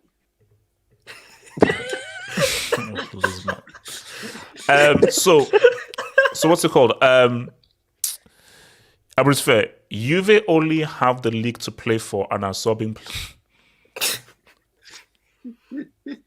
These guys, they're not even in Europe, bro, based off of like legal tax. HS, you know what I heard? HS? What? That they're going to get rid of either Vlahovic or Chiesa. That they're going to keep only one. That's what the club has decided. So Nomad, you're saying that we have a chance to get Vlahovic in January to save us a season. No, but HH, No, they're destroying themselves. They're imploding. I don't That's think what I'm that's saying. Nomad, these guys average a case a season. Of course, they're going to sell players because they need the money for lawyers. They've had two cases already, Pogba and Fagoli as well. They've had 2 of them already. Vlahovic is going. For the sake of football, hope Jabi stays at Leverkusen. No, he's not. He's going to Real Madrid. We're getting him. He's going Wait, to what Real do you mean Madrid. for the sake of football? I don't understand. Oh no, I think because he subscribes to Disney Plus and he believes that they can stop buying from 12 in a row, which ain't happening. Anthony LaFleur, thank you for the dub, Anthony. As a Milan fan, I'll say that Luka Jovic is one of the most useless prick strikers in world football. Glad that Giroud will be available for the Dortmund match on Tuesday. Bro, wait, isn't Luka Jovic that overweight guy that went to Real Madrid? Yeah, that's ask Hazard. me. Ask me. Yeah. Yeah, him and Holland meant to be him and Hazard meant to be the next duo. No, I mean, guys, you say about Hazard. Luka Jovic was worse than Hazard. Luka Jovic, first of all, weighs more. Is way more pregnant. No, but that's high tax. Wait, Bro, that's Luka high Jovic is at least 8 months pregnant, bro. He's at least 8 Wow. months Also got pregnant. sent to prison for breaking. Yeah, Hazard's COVID carrying rules. twins then. Okay, I don't know what I had something crazy, but I think I'm gonna move on. So I had the R word and I had jail, so I'm just gonna move on right now really quickly. So guys, Actually, Jovic was our worst signing, not Hazard. Jovic was our worst signing. thank you. More worse than Hazard. Yeah. Wait, didn't you So get money for Jovic? hold on, oh, no. Jace, okay, Jace West, can you? All right, okay, Jace West, can you be a United fan for like 6 minutes? Or are you a full Athletic fan? Bro, you can take it from here. Yeah, I'll see you guys later. 1 minute. Wisky, no, that's good. Don't. Okay, Jason West, I'll come. Okay, fine. You be an Athletic fan. So Wisky, are you confident for Wednesday? Are you confident for Wednesday? And Zeman, I'm coming to you next, bro. Porto Speak in tax. your club. Relax. I gotta go. Peace out. Well, Zeman, no, you're staying. So, no, Wisky, are you? What do you expect against Galatasaray on Wednesday? If you can tell me the time that the Chelsea game will kick off on either Tuesday and Wednesday, I'll ask you a question.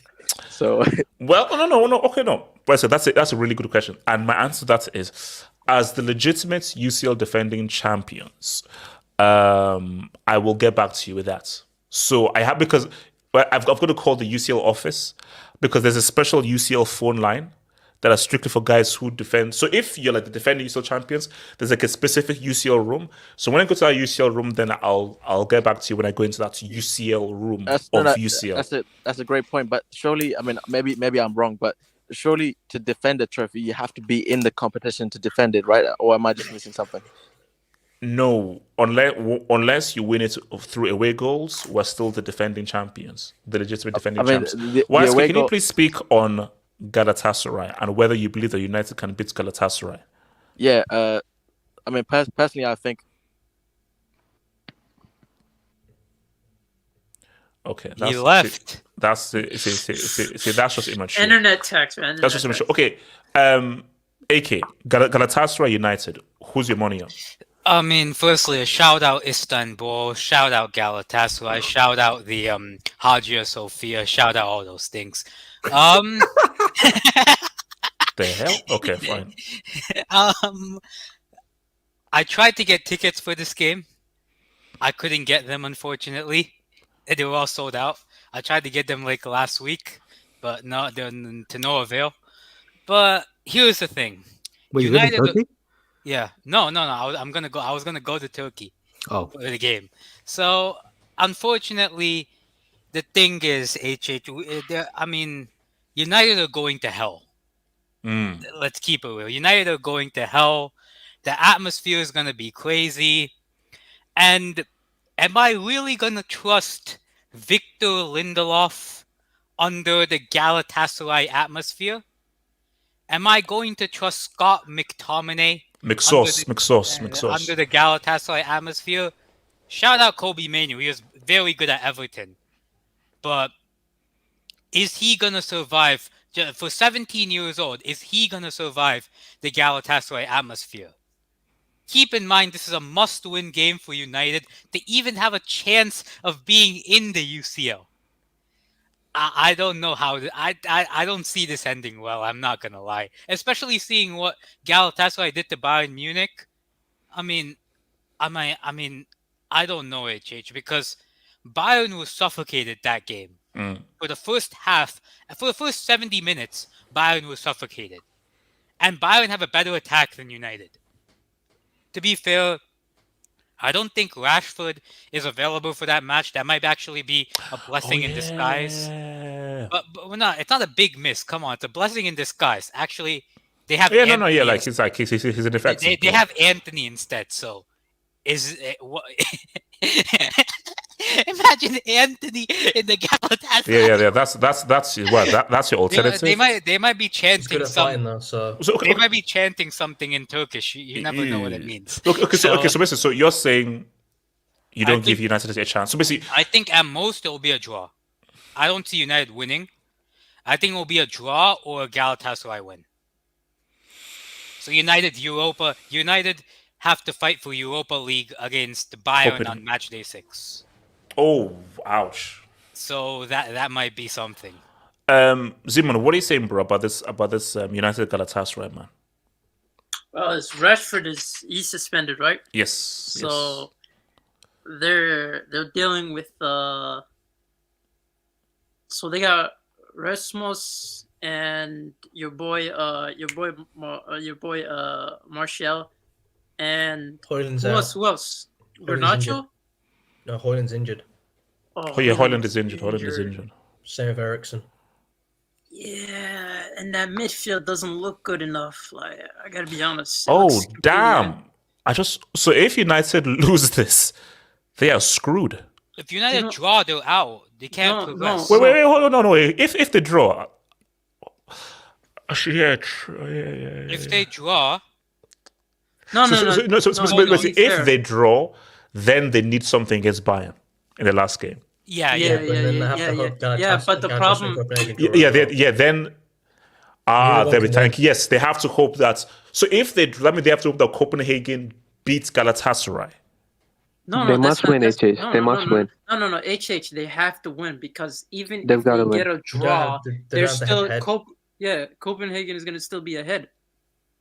Copenhagen have the head-to-head. Yeah, they have the head-to-head. Okay. Now I know this will happen. So if let's say they draw, and I know it's crazy, and they beat Bayern, that's 7 points.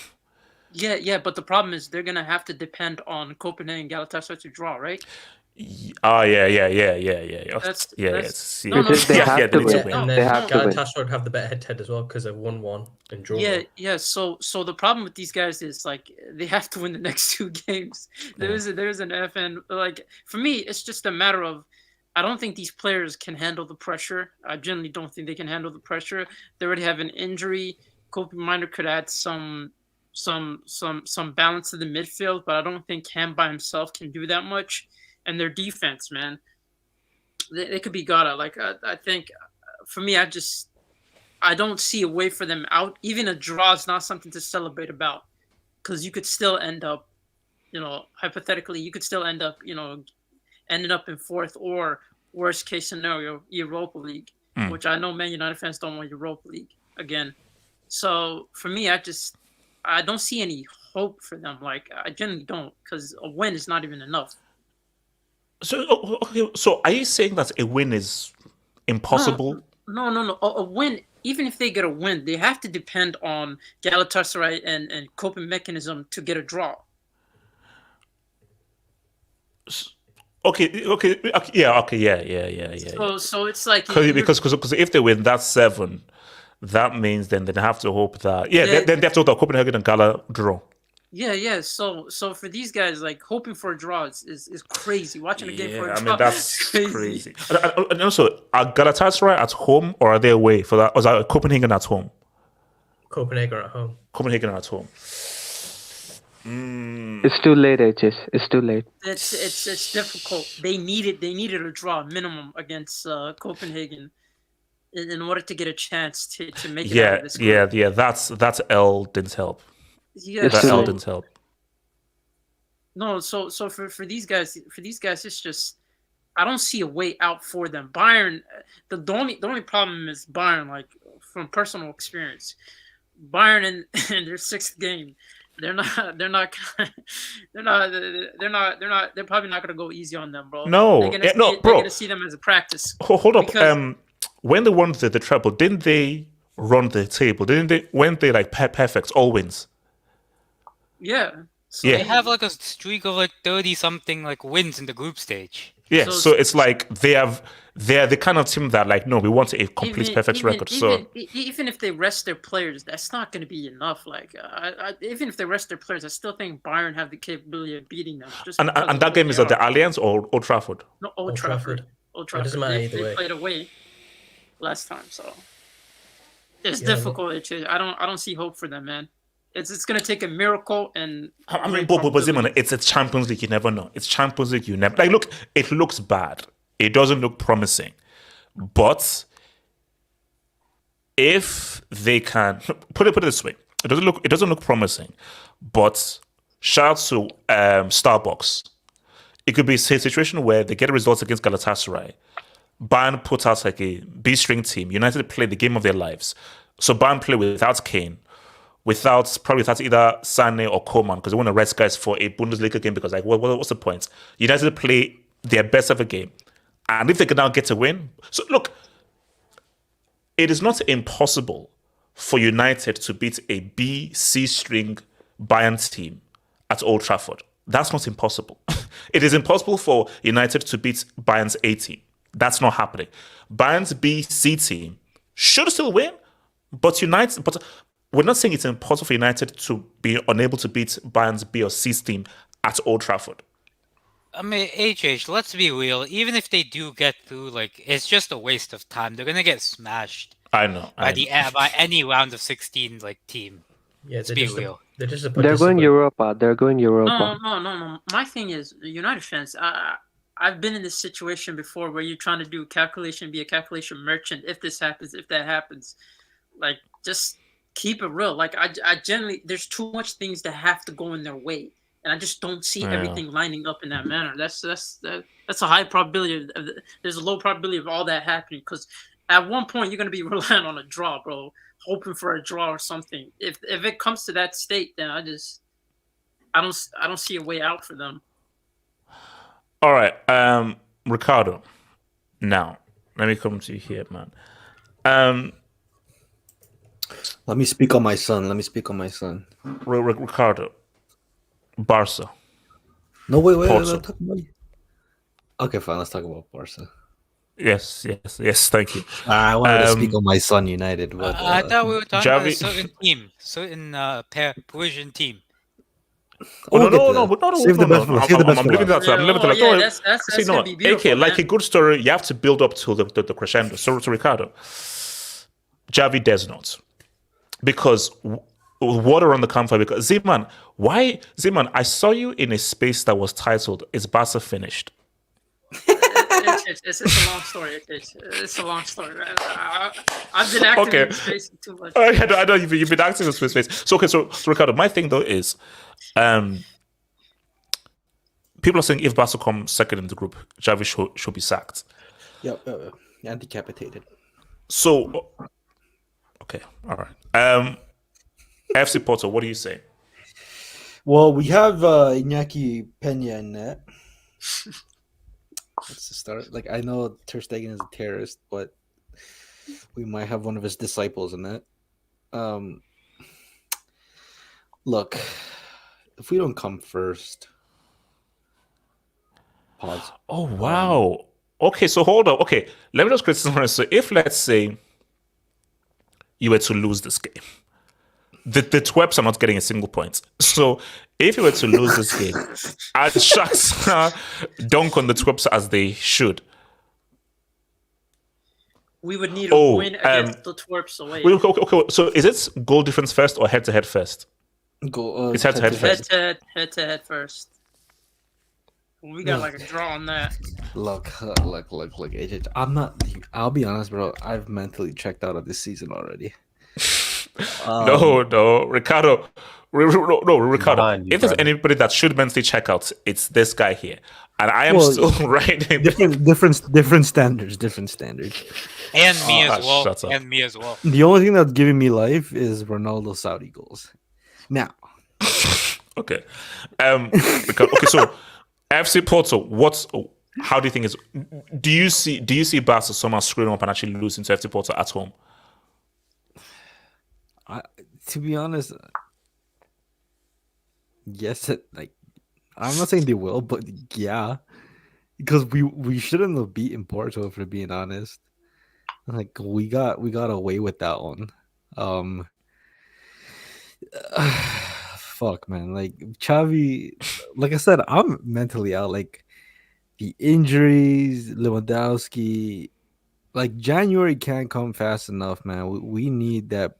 We need Vitor Roque. Now I'm not saying he's gonna save the club, but we need something exciting up front that can give us a new dynamic. Because Xavi is running out of steam and on the offensive end. I look. To be honest, I really don't know. I'm just taking every result as they come by. We gotta face Porto, then we gotta face Atleti, although they never fucking beat us at home, so I'm a little bit confident of that. Calm down. Then we gotta play Girona. Look, our season might just end in the next 2 weeks. Okay, wait. Simon, are you as pessimistic as Ricardo about Barca's season? Are you also mentally checked out of the season? You remember how when Chelsea were going through that whole youth project in the summer, you were hosting like spaces like at 3 a.m. in the morning, and you were here arguing with random Nigerian people in the States. You're out here saying, "We're finished. Get to the point."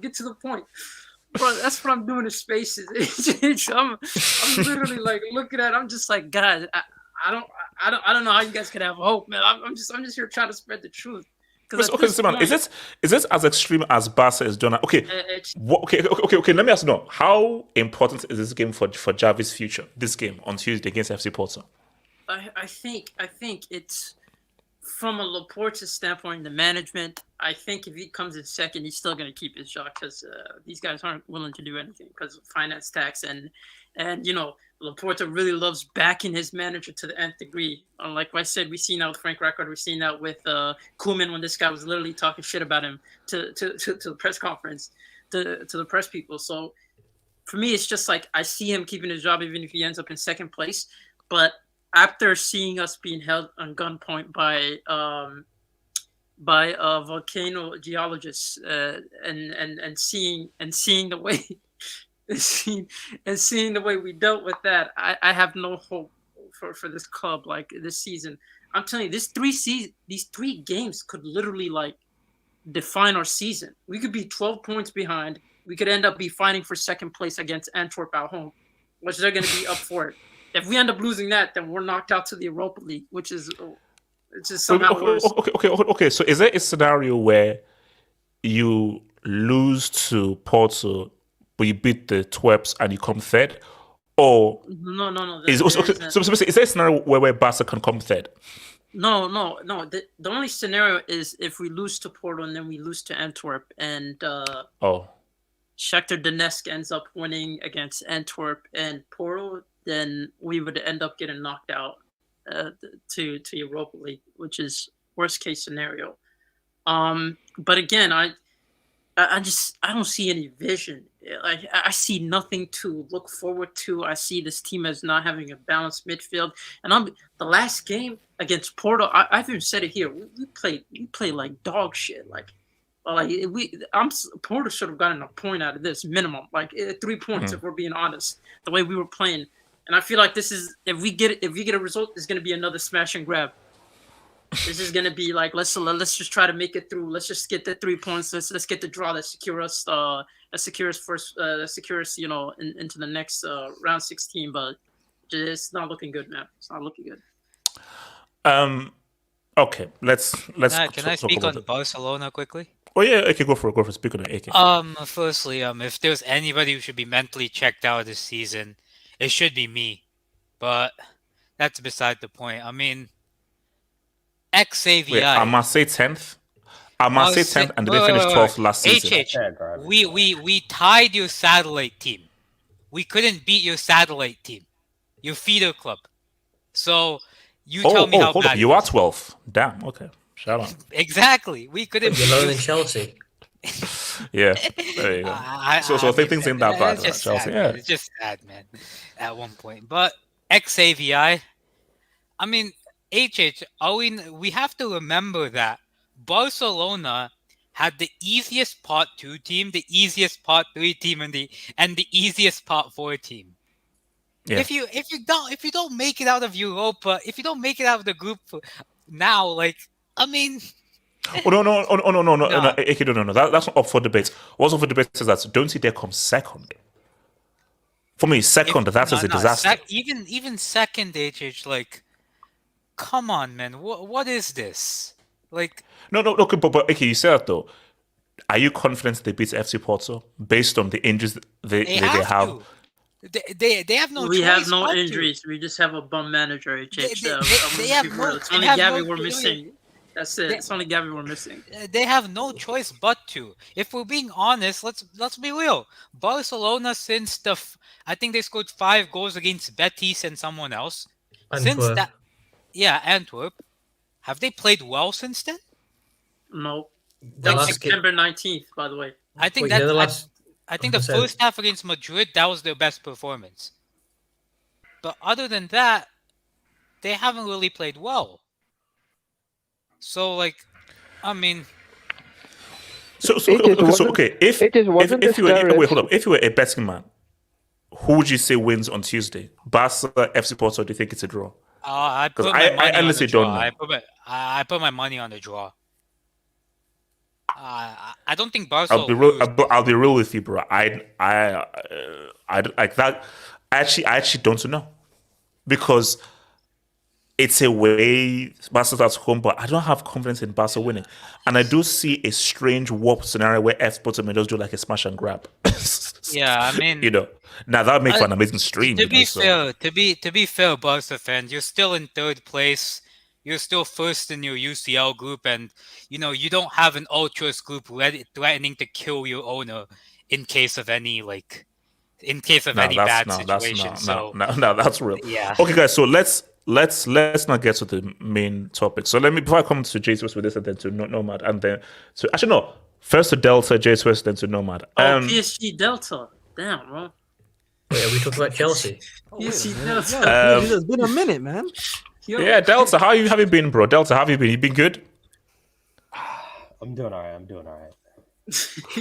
No, so hold up. Are you still wait? Where are you based? You're based in what? In Louisiana? Where are you based? Yeah, I'm in Florida right now, though. I got family. in Florida. Florida, Okay, so, cool. Yeah. Yeah, give a shout out to Maria Gigiele for me, please. Thank you. I'm waiting for Messi to play, man. Just got to get that ticket to thank see you. Messi Thank you. live. All right. Okay. So I said give a shout out to Maria for me. Now, PSG Newcastle. I'm worried. Yes, PSG at the crib, but I'm worried because I don't want a disastrous scenario of where one of the greatest World Cup players of all time is having the embarrassment of having to play in the Europa League. Because I feel that it would be a football sin that football's golden child, the Nazir Jones of football, the Magic Johnson of football, the golden child of football, and a World Cup GOAT has the absolute embarrassment of playing in that second tier. You know what? Europa League. You talked enough about Mbappe. Let's cut to the chase. Has this guy shown up versus Newcastle? Has he shown up versus Milan away? He is supposed to be the best player in the world, and I do agree with that statement. But in the important games where we were losing against AC Milan, we were losing against Newcastle, the guy's a ghost. The guy went like it's Delta. There are 2 games to go, so we here's assess my a player's performance after everything is done, not halfway through. 3 quarters through, after everything is done. And no, Delta, I agree with you. Against Newcastle, ghosted. Against Milan, ghosted. But Delta, it's money time now. It's money time. And these are now 2 huge pivotal games, and he has to show up. And I believe that cometh the hour, cometh the man, and he just has to say what's up. And here's the thing. This is going down to the final day. Whatever happens on, I think it's Tuesday or Wednesday, this is going down to the final day of the season. Look at that, 4, 5, 6, 7. So even if PSG win, whatever happens, the results. So who do PSG have in the final game? Dortmund. Away. Yeah, we really need to win against Newcastle. This is at our home ground too, so we really need this W. And Dude, honestly, the only thing I'm counting on is individual brilliance from Mbappe, because I don't see us tactically anyway outbreaking that Newcastle deep block defensive. It's like styles make matches. We can beat Dortmund, but Newcastle can't beat Dortmund, and that's just the way it is. So it's, for me, if they did the same thing, like they go 2-0 up at halftime, Enrique should be gone by halftime. There's no exception. Enrique, and our president Nasser should be our coach for the next half. Like it cannot. Delta, that's a brick. No. We cannot advocate for a president with zero football management history to be your coach. Form is temporary. That's also no French. Listen, Delta. That's a bum ass suggestion, bro. No, because it comes down to the point, like, this guy can't beat Milan away. He can't beat Newcastle away. And if it's still the same result, we're losing to Newcastle at home at halftime, then just go. No. Look, here's the thing. Like, if PSG lose to Newcastle at home, Enrique should be sacked. Yes. Now, don't that's what I'm saying. hire Nasser El Khelaïfi. No. You said Nasser El Khelaïfi should not take charge of the team. Only in the second half. Only in the second half, because there's no other options. I swear that happens. It had, because HH, think about it this way: if we sack him at halftime, which can be possible, because Nasser is a madman. He's hot-headed. He almost had a fight with the Madrid guys. I think. Yeah. I think there was a guy with a gun too, but I won't get into that. But my point is, if he was sacked at halftime, Nasser should be our coach for the next 45 minutes, and we'll see where we go from there, because he cannot continue. Like you said, like, we have if we don't win this game, we have Dortmund in Germany, and Dortmund in Germany. Oh yeah, no. Look, if let's say worst case scenario, you lose. So that is Newcastle on 7 points. And my thing is that, let's say Milan win, or basically, let's say you lose, then you have to hope that Dortmund and Milan draw. Then you have to now go all out against Dortmund away. But if, let's say, you lose and either Milan or Dortmund win, then you're really screwed. Because if you have a scenario that, let's say, like, Milan win, and remember, Milan face Newcastle at St. James's Park, though. Yeah, it's probably going to be a draw. Newcastle can actually still make it through this group.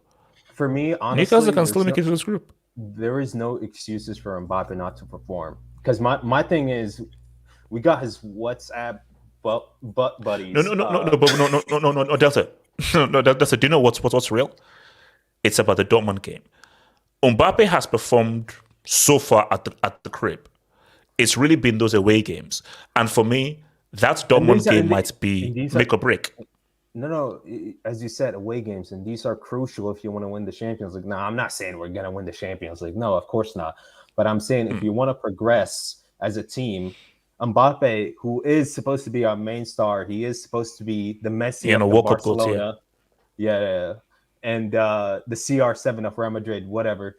He is supposed to be carrying us into that next round in the round 16. And all the pressure is on him, because when you're the main guy, you're going to be put. People can talk about Dembele, but we all know he's a brick. People can talk about Colomboani. He does have a brain. Yeah, he really does. Whoa. He's a very skillful. It's funny because he just scored, and he actually played decent against Monaco. But I want to see that same thing from Dembele, because the guy has talent, but he's an idiot at the end of the day. Like, he can't. No, seriously, though, I don't want to tarnish his talent, because he really does have a great. You just called him an idiot. So wait, hold on. Wait, hold on. J2 West, what are you saying? PSG Newcastle. What are you saying? What are we saying if Mbappe gets grouped though? Like J2 West, PSG Newcastle. What are you saying? Hold on. J2 West, Dels, you've spoken. No, J2 West, J2 West. They'll finish. If Mbappe gets grouped, if Mbappe gets grouped, he's leaving to Madrid in January. I don't want to see him in my club. Get out of my club right now. You're going to January. You're not. First of all, he's not even playing. He's going to be on the bench until January, until we ship him to Madrid, because it's disgraceful, HH. It is a complete disgrace. It's a little weird, but No, you have to be honest. If you're the best player in the world, J2S. you at least have to yeah, protect you can't kick out Messi and Neymar and get grouped the next season, man. Come on. Yeah. Nah, that's crazy though. That's crazy. Okay, so Jason, what would you say? PSG Newcastle, what are you saying? Yeah, just on Dembele, he's what you call a talented idiot. That's what Dembele is. Yeah. Hashtag idiot. A talented moron, yes. I mean, you could use more derogatory words, but Yeah, and don't. I know we're not going to do that. We're not going to do that. But He's not that what do we say? talented. Jace was. I agree with Z-Man. Jace was. Are we witnessing the possible dissolution of Mbappe FC before our very eyes? I think it's too good to be true. Like, we all want it to happen. Like, if Mbappe gets grouped, No, Jason, no. Argentina and Ricardo wanted it to happen. That's what Argentina and Ricardo wanted to happen. You know, like, no, wait, hold on. You know, I actually I like Mbappe, but because of you, I want it to happen. Oh, so it's always me. So it's always me that turns people against people. Jason, here's the thing. The country of Argentina would love, because for some reason Argentina are somehow obsessed with Mbappe. Okay, fine. He ruined your idol's great, amazing parade. Fine. You don't have it against him. But Jace West, here's my thing. I believe that Argentina and the country of Argentina are plotting Mbappe's downfall in this group stage. So I'm worried though. But just at the very least, they can beat Newcastle at the very least. yeah, I mean, I know Newcastle slapped up Chelsea on the weekend, but what is Chelsea at the end of the day? They're not that great of a team. They're mid-table. 10 men sacks. You guys could have an extra match. I'm pretty sure it's 3-1 when you went down to 10 men. Tomato. So yeah. I mean, still, like, it's too good to be true for PSG to get grouped. Like, I want it to happen. The world wants it to happen. Everyone that's Palace wants it to happen. Hold on. Is that true? I said I'm the only person that doesn't want PSG to get grouped. I said the whole world. I'll wants be it to real. get I'm in favor of the French coefficient, so I don't want them to get grouped. I'm in favor of the coefficient. Okay, that's just what. Maybe Fine, we all know why you don't want Mbappe to get grouped. It's what you call Mbappe's aura, or sexual tension, basically. Look, No, Jesus, I'm just saying that. Look, Jesus, I am worried though. I am worried because I'm here to protect football. This is not even about Mbappe; it's about football. And I feel that to protect football, we have to have Mbappe in the UCL. We have to. Mbappe not in the UCL, it imbalances the equilibrium of football. And my task on this world is to maintain the equilibrium and balance of our football. So basically, I'm football Thanos. And as football Thanos, PSG getting grouped is bad for football. I mean, the only thing I'm worried that in this position. But the only thing you have in common with Thanos is that you're both bold. That's the only. Nah, Mbappe has a bit of. No, I've got a debate here. Okay, what do you think happens between PSG and Newcastle then? What do you think You're happens? saying you need Mbappe in the UCL. What has Mbappe done in the UCL? He's not in there. Was he in there last year? No. Speak on it. He wasn't. He hasn't been in the Champions League. So football induced Mbappe not being in the Champions League. There won't be a stream. The only time he turns up is the World Cup, and that's every 4 years. So speak on it. Twice a decade, Merchant. I mean, he turns up in friendlies like Gibraltar and Macedonia and stuff like that. Speak on That was it. a goal. No, that was a quality goal. That was a quality goal against Gibraltar, bro. There was a policeman in nets. Yeah, a policeman in nets, man. Yeah, there's a policeman dictating the play. Okay, a goal is a goal. That's a quality goal. That's a 50 yarder, man. If you score against a fourth grader, you're gonna run around. Yes, like crazy, okay. right? I said yes. I would. Yes, I would. I mean, it's embarrassing when you celebrate a hat trick against Gibraltar more than the one that you scored in the World Cup final. It just says everything.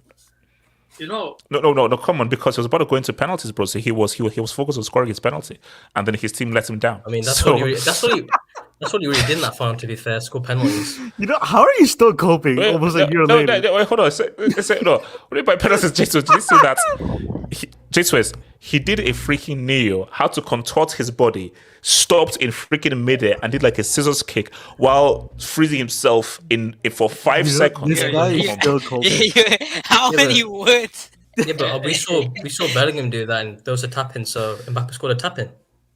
That's more. J2S. Who wins on Tuesday? PSG or Newcastle? PSG or Newcastle. Who wins? PSG will steamroll against Newcastle. Like, No, I'll be rating no, he won't. Jamal Lascelles, Yeah. Fabian Schär, J2S. Is Mbappe gonna get his get back? Oh no, he deserves it. No, but you see, I don't want to jump too much. I do hope, don't believe, I do hope that PSG get the Dubinsky. I am more worried about if PSG win, is that a Dortmund game, because I see a scary scenario that's against Dortmund. PSG wet the bed. That's my scary scenario. This is like an unstoppable force against. I can't remember what that saying is now. Immovable object. Yeah, that's what PSG and Dortmund are like. They're both bottlers. Like, you've got a Dortmund wing that was replaced the PSG wing. So yeah, I'm ready to cook if PSG. Oh yeah. It's with the battle of the wings, the final day. Nomad, what do you think about PSG and Newcastle, man? Nomad. Ages, first of all, if PSG, drops to the Europa League, Mbappe should leave in January. That's what I'm saying. He has to leave. He has to leave. Yeah, and also, the PSG fans should think about this. After Messi, Neymar, and Mbappe, each one of them has left. Now Mbappe is almost left as well, and their future is Kolo Muani, Gonzalo Ramos, Dembele, and Asensio. This is so stupid. Why did we get Ramos crazy. and Muani? Like, why did we get? We paid 70 million to Benfica, and then 80 million to Frankfurt. Like that. What's the point in that? Delta, that's your future. Deal with it. Delta, you had Neymar and you couldn't use him to the best of his abilities. Messi was just there for a World Cup. So see, Delta, Messi used your club and your club's owners for a World Cup, and he got what he did. Neymar was the guy who you had, and he tried his best. You were this close to a UCL dub. The guy was a complete ghost in the KO. Let's be honest. Okay, wait, hold on. Back, Nomad. Well, I mean, yeah, Mbappe was close to. And also, the worst thing that could now happen to PSG as well is their only, good talent, their only good hope for the future is Zaire Emery, leaving them as well for a better club, for Bayern, for City, for any club they could leave. Nah, he's a lot of good players could leave. He's proper Parisian. Yeah, Donnarumma could leave. Hakimi could leave. Nuno Mendes could leave. You can never tell. This club is done. Asensio is still yet to perform. I'll be honest, man. I disagree, man. Like a lot of these players. Zeman, what's it? Zeman and then Ricardo Zeman. Can I speak after Ricardo? Listen, guys. We done this show a lot of times. You guys are talking about a team that's in second in their group. You guys are talking about a team that's about to take a Newcastle that's dealing with a bunch of injuries straight into their home. And as much as they faced Dortmund away at the last day of the season. Last game. Yeah, but I don't trust Milan and Newcastle. I still don't trust them to get the job done for these guys to end up in third place. As much as we would love to see that, I don't think if it happens, it's going to be, first of all, Dortmund has to beat Milan just to make it just a little bit more difficult, so they can just secure their spot. And then it's going to have to be Newcastle beat PSG and Milan just to solidify the spot and just be like, you know what, that's it. They've already qualified. Technically, they've already qualified for the next stage, and it's over for these guys. And I just don't see that happening. I see too much scenarios in which we're depending on Newcastle virgins, man. He just got here. We're depending on those guys. We're depending on Milan. But they dropped a 4-piece. They're virgins, but those virgins dropped to a 4-piece against PSG. They dropped the 4-piece when they had a team, bro. They're out here playing with 17-year-old Lewis in the midfield. I'm sure you've seen Miley Cyrus. Respect Miley Cyrus. Shout out to Miley Cyrus, man. Great game. But I just don't see where we live in this fantasy world. As much as I would like it to be a reality, I don't see us having that streak. It's too good. Guys, it's too good. It's not gonna happen. Yeah, but we say this all the time, man. We're gonna end up in the Europa League, and everybody's just gonna be happy. And Ricardo is PSG Delta. And let me say right now, that would be one of the worst days in football. No, if PSG and Mbappe, and then if PSG and Mbappe, you know what? That would be Literally. No, seriously. That would be like almost a sweet end to this PSG story. Where after all that, Ibrahimovic, Neymar, this Messi, you ended up not even getting through the groups and in Europa. You know how disgusting Mbappe's tutelage? Oh man, I'll be there. What he best believe. You see now I'm scared. AK, are you scared? AK, could football's worst nightmare actually happen?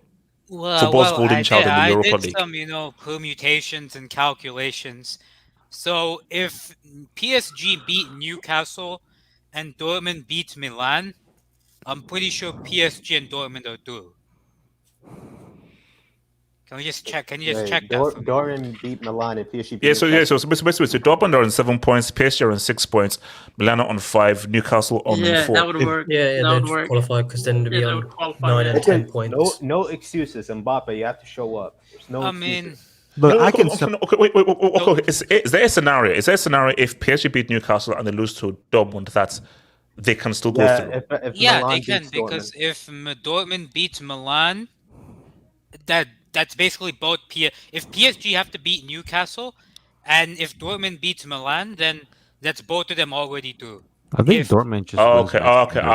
Yes. I think if so, it's basically if Dortmund win, yes. Okay. If Milan beat Dortmund and PSG beat Newcastle, but PSG lose to Dortmund, then what would happen in the Milan-Newcastle game then? They have to hope that Newcastle beats Milan. Yeah. I'll be praying for Newcastle's downfall that happens, bro. And also remember, what's in PSG's favor is that game is at St. James's Park.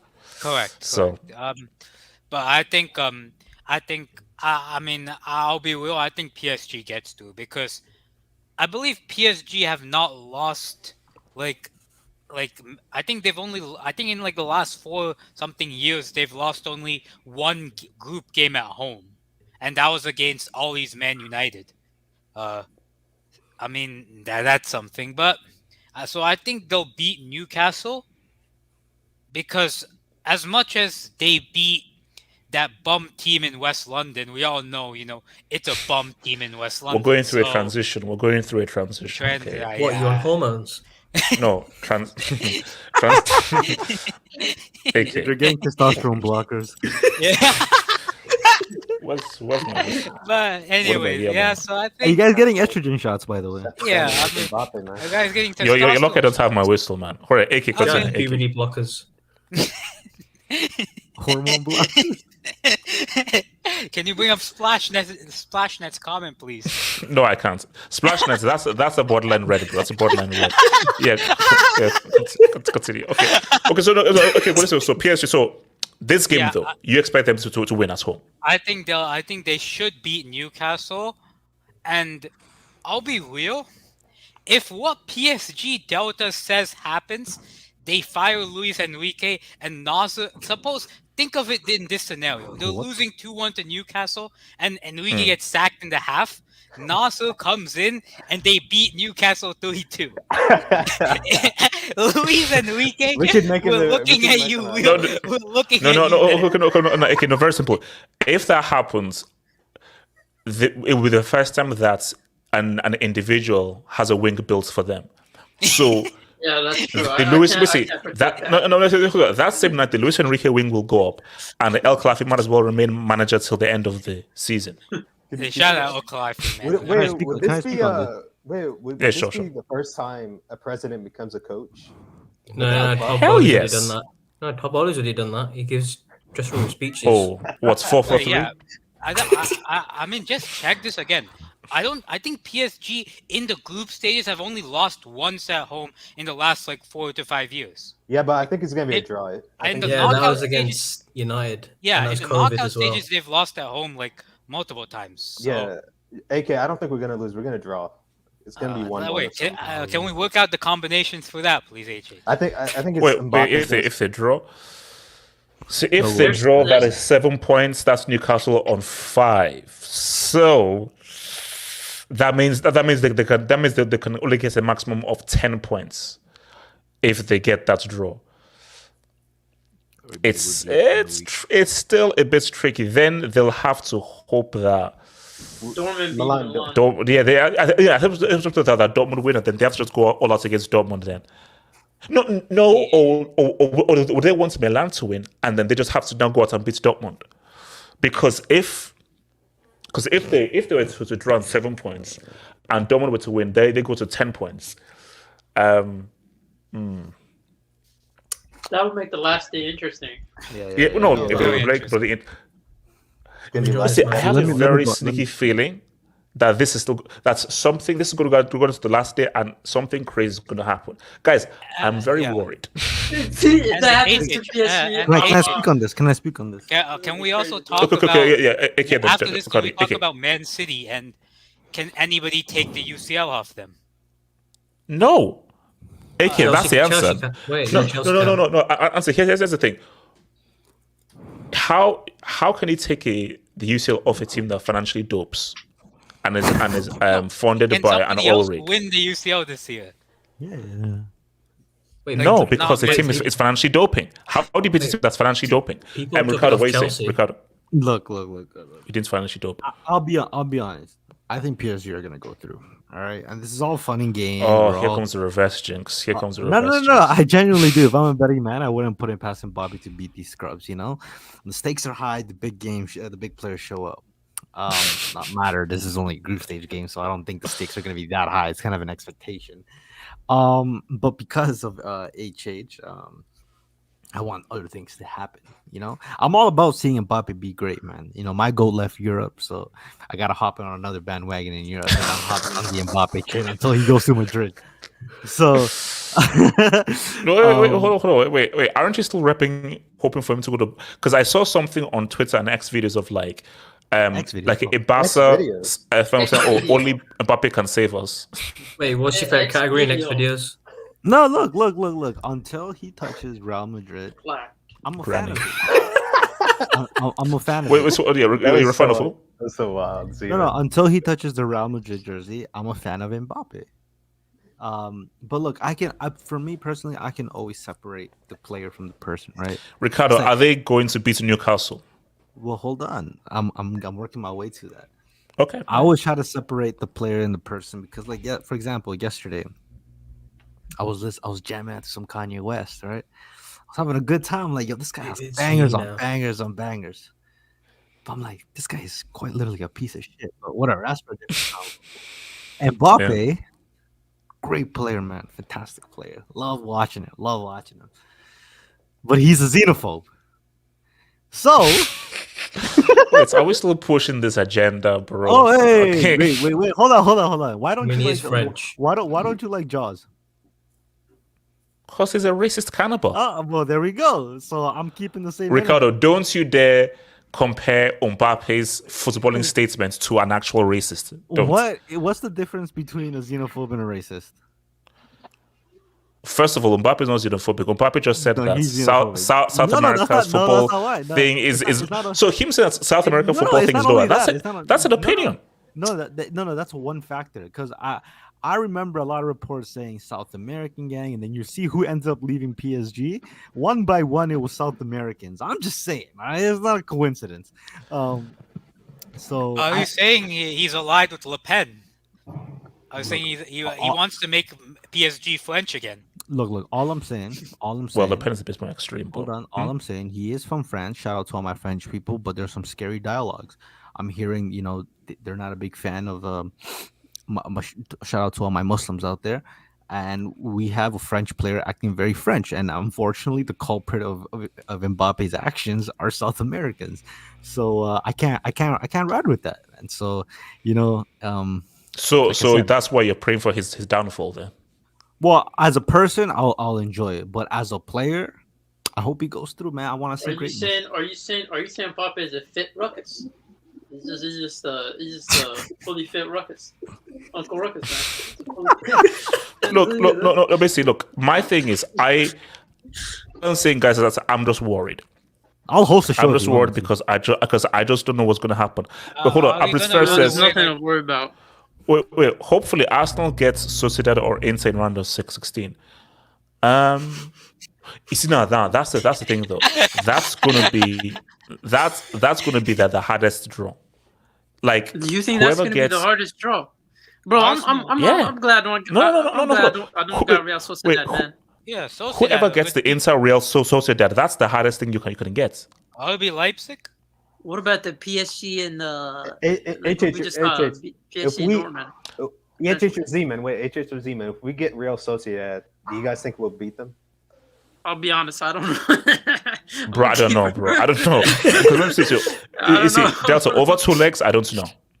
All I know is they'll probably beat you in the midfield. I don't know if their finisher is going to be good enough. That's Zeman, the problem, don't they have the striker back as well? Yeah. So they have him back, but I don't know if they're going to be lethal against you guys. And I don't know if they'll beat you in the midfield. See, my thing is, you see, Arsenal don't beat Inter over 2 legs.